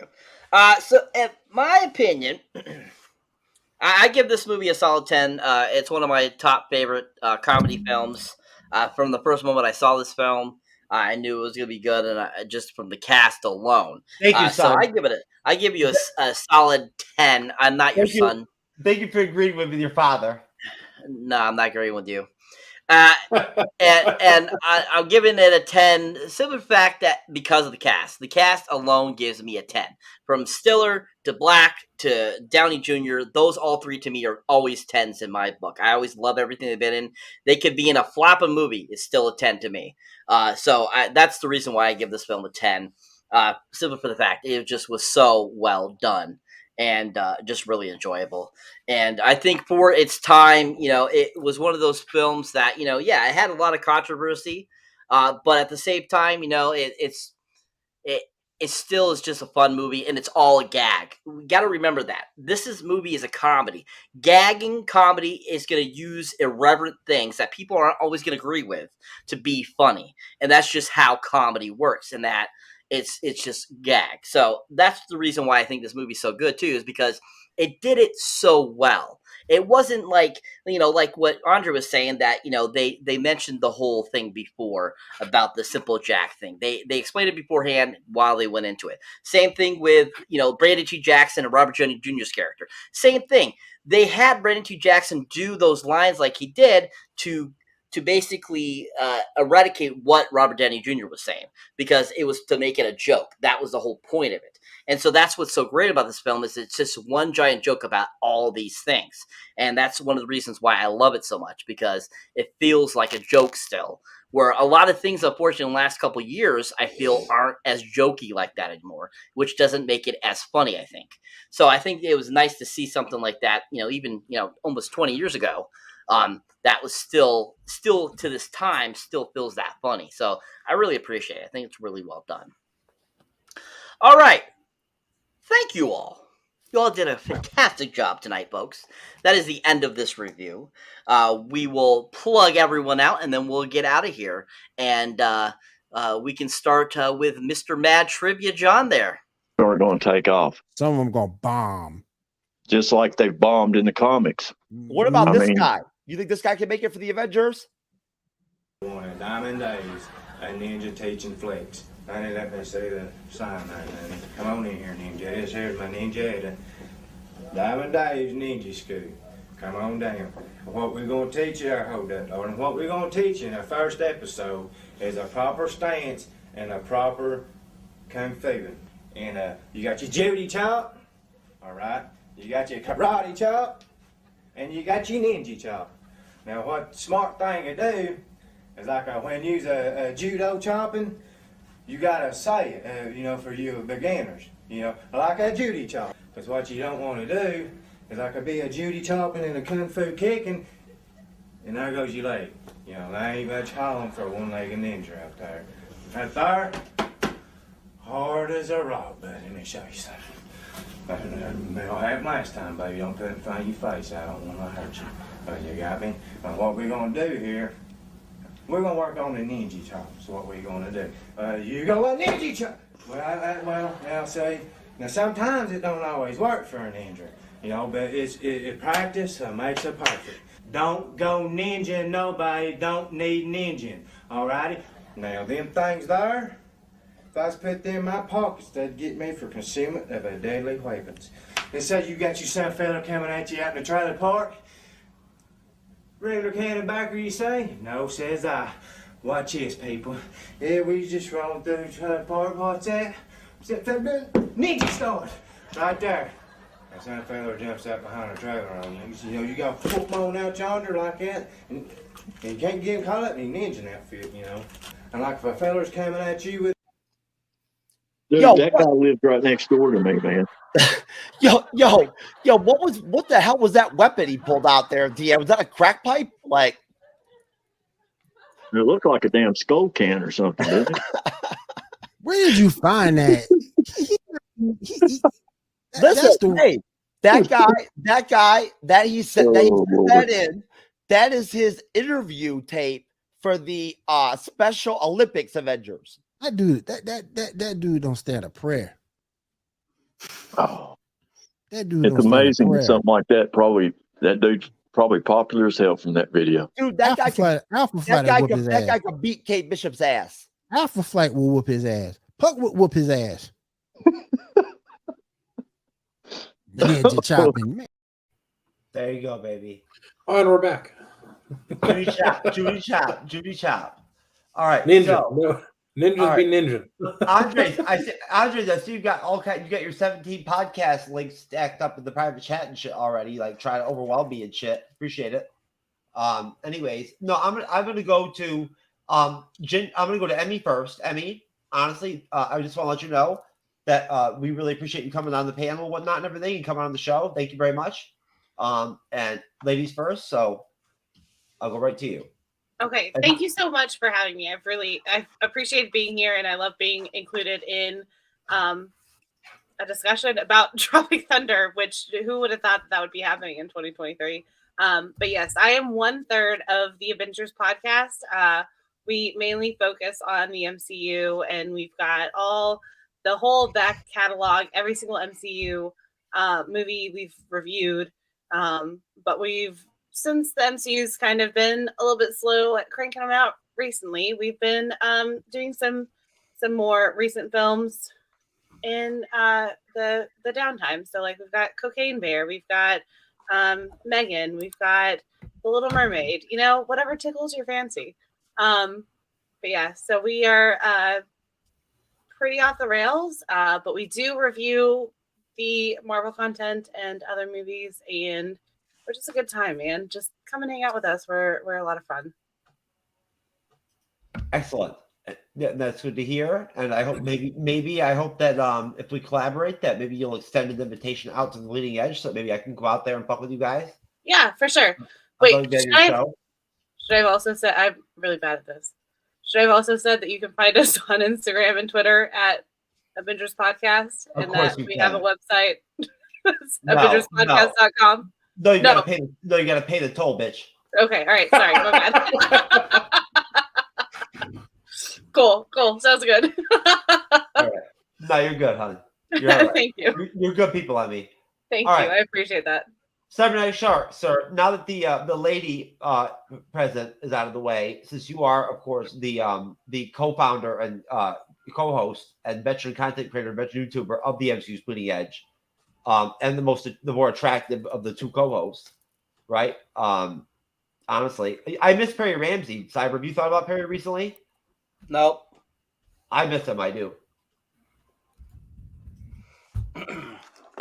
Anyways, shout out to prayers to Perry Ramsey, our third co-host when we first started the Bleeding Edge. I hope you're doing all right, Perry. Cyber, my bad. I apologize. Yeah. Anyway, so people, if you enjoy me as a moderator here, or if you enjoy me here on the podcast of the MCU's Bleeding Edge, definitely check out my solo content underneath Cyberneticshark. You can find me there under YouTube, Instagram, Facebook, all the great places, TikTok, Twitter, all of them, Instagram. I just recently put up my Spider-Man Across the Spider-Verse review, so definitely go check that out. I will have my Transformers Rise of the Beast review up within the next few days.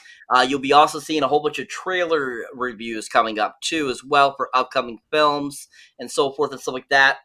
And yeah, just keep your eyes out there. Let's get me to that magic 1,000 mark. And just like what me and Andre have been talking about, we have a healthy little competition here to see who will get there first. But as we discussed in the last episode of our podcast, let's try to get there together, people. Let's help both me and him get to that magic number at the same time, because I am a team player with Mr. Andres. He is a cool guy and awesome. And let's get to that magic number. Also, like I said, because June is my birthday month, I am giving a digital away this month for my birthday. So please, if you have not subscribed, subscribe. Let me know in one of my videos that you have subscribed and that you want to be entered in the contest. And on the 28th, I will be picking somebody to win that digital. So check that out. Most definitely. Andre's pop culture guy. Listen, hold on. Let me pull up your special links. I already had you pulled up, but I'll get your links anyway, just in case they're new. Here we go. Oh yes, yeah. Oh my god, I forgot I was muted. we got some high tech shit going on here. Yeah. Hello everyone. My name is Andres. Yes. Oh man, here we go. Is that bullshit again? Come on, Andres. That's the podcast for the X-Men First Class. Anyway, so hello everyone. Just as Cyber say, just help me and Cyber grow our channels. I have two channels. So the one you're looking at right now is DC Marvel Plus Talk. Basically, just all things DC Marvel brand content that I do. Recently, I just put up my podcast, Spoilercast, on Spider-Man Across the Spider-Verse. Love that movie. I highly recommend seeing this movie. It's been one of the best of 2023, in my opinion. But yeah, so I have that. Hopefully, just now, I'm posting a Miles Morales tribute to the character. So it should be up soon, right now. But yeah, so that's my channel. And check out my podcast, the DC Plus Talk and the Marvel Plus Talk podcast. So yeah, thank you everyone, and please just subscribe and hit that like button. That's all I need, and Cyber as well. And we love Andres. Andres, we really appreciate you, brother. They've been really good to us lately and whatnot. Thanks for riding out so many shows with us and whatnot. Cyber, as you always, brother, great job moderating tonight and whatnot. John, it was good to record with you again, brother. It's been a long time, man. Yeah, it has been a little while. Yeah. Hey, and Emmy, honestly, like I said, we love Marvel, so like there's lots of stuff to talk about, right? Right. Like, I can go by bro too, though. Yeah, like Avengers 8, Age of Anal. Yeah. I don't know if I want to be featured on that one. Oh, okay. Anyways. I don't know anything about that. It's not She's real. a good Christian girl. It's No, I'm absolutely not, and that's why I haven't done it in God's backdoor. Anyways, folks, so for my plugs, basically I'm going to share a conversation I had with on FetLife recently, right? Which is like an adult BDSM site. So basically you see that I was talking to this fucking weak-ass dude, right? I'm like, hey, just wondering, you are aware that women don't like dick pics, right? Why do you fucking guys use dick pics as your main profile pic when women in the majority get absolutely nothing from them and find them disrespectful? Like, dude, it's a dick. We all have them. We are men. Men are heavily visual. Women are less visual and heavily more emotive. So unless you're a size queen and they are rare and typically not attractive, women don't get turned on by pics of penis. I just don't grasp why none of you understand any of this. Because these dudes just like dwell in here and like cry and shit and whatnot because they can't get laid. This dude, look at this dude, weak ass dude. My dick pic has 32 loves, and your pic has 3 loves. But you're right. Thanks for wasting time from your life writing a paragraph about me. So I said, what difference is a fucking love, you clown? I actually get laid. And yes, I'm more intelligent than you, pussy. So to you, that's a paragraph. Enjoy your loves, tough guy. Now, some fucking dom chick that I'd love to bang pops in and is like, no, I actually agree with Brevity 2020, which of course is another joke, an inside joke on me. Because Cyber, how much does Brevity really connect to me? No. I don't think Cyber's here right now. I don't know what you're talking about. I have no idea what just happened. Where are we going? What do you mean? Can I give a female perspective? This is her right here. Yeah, I know, but there's other females out there. You don't agree with her? She says, no, I actually agree with Brevity 2020. That's my name. That's you. So she's agreeing with you. Yeah. She says, what's even worse, having a dick pic as your profile pic is having your entire page devoted to your dick pics. Yeah, not I can one agree. single, That's a little bit too much. Not one single picture of your face. You do, but you wouldn't, and neither would anyone that here. Learn some respect and get a life. No, she was supporting me, hon. A dom, like a female dom on the site, backed me up. Yeah. Do you see what I'm saying? Yeah. No, I know. I'm just gonna say though, there are some dick pics that we appreciate. There's some pretty dick pics out there. Let me send you one. Sweetie, listen. If dick pics really enthrall you that much, then I gotta be honest. Oh with you. no, it's like 5% of the dick pics that we are sent. So, are folks actually out there in the great streaming land, this is what we've regurgitated ourselves to, talking about his FetLife life. Anyways, listen, guys. Overall, I just want to give you a tip.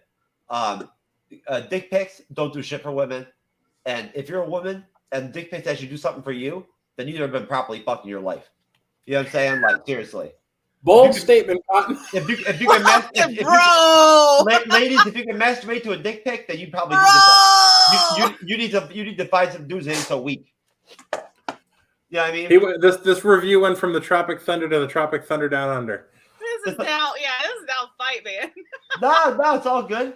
Anyways, I just but next week, folks, I'll have my next massage parlor review. My right? I went to Oriental Asian. Jeff, you wanted to close us out. Let's close out. Okay, brother. Enough. Thank you, Cyber. Listen, I just before we close out, I feel like everybody gets met with brother. I want brother. I want that instead of hun. Hun makes me feel less than. She wants to be bro too. I want to be bro, man. I want to be bruh. Sup, bruh? Bruh. Sa, bro. Bring the band in. Woo!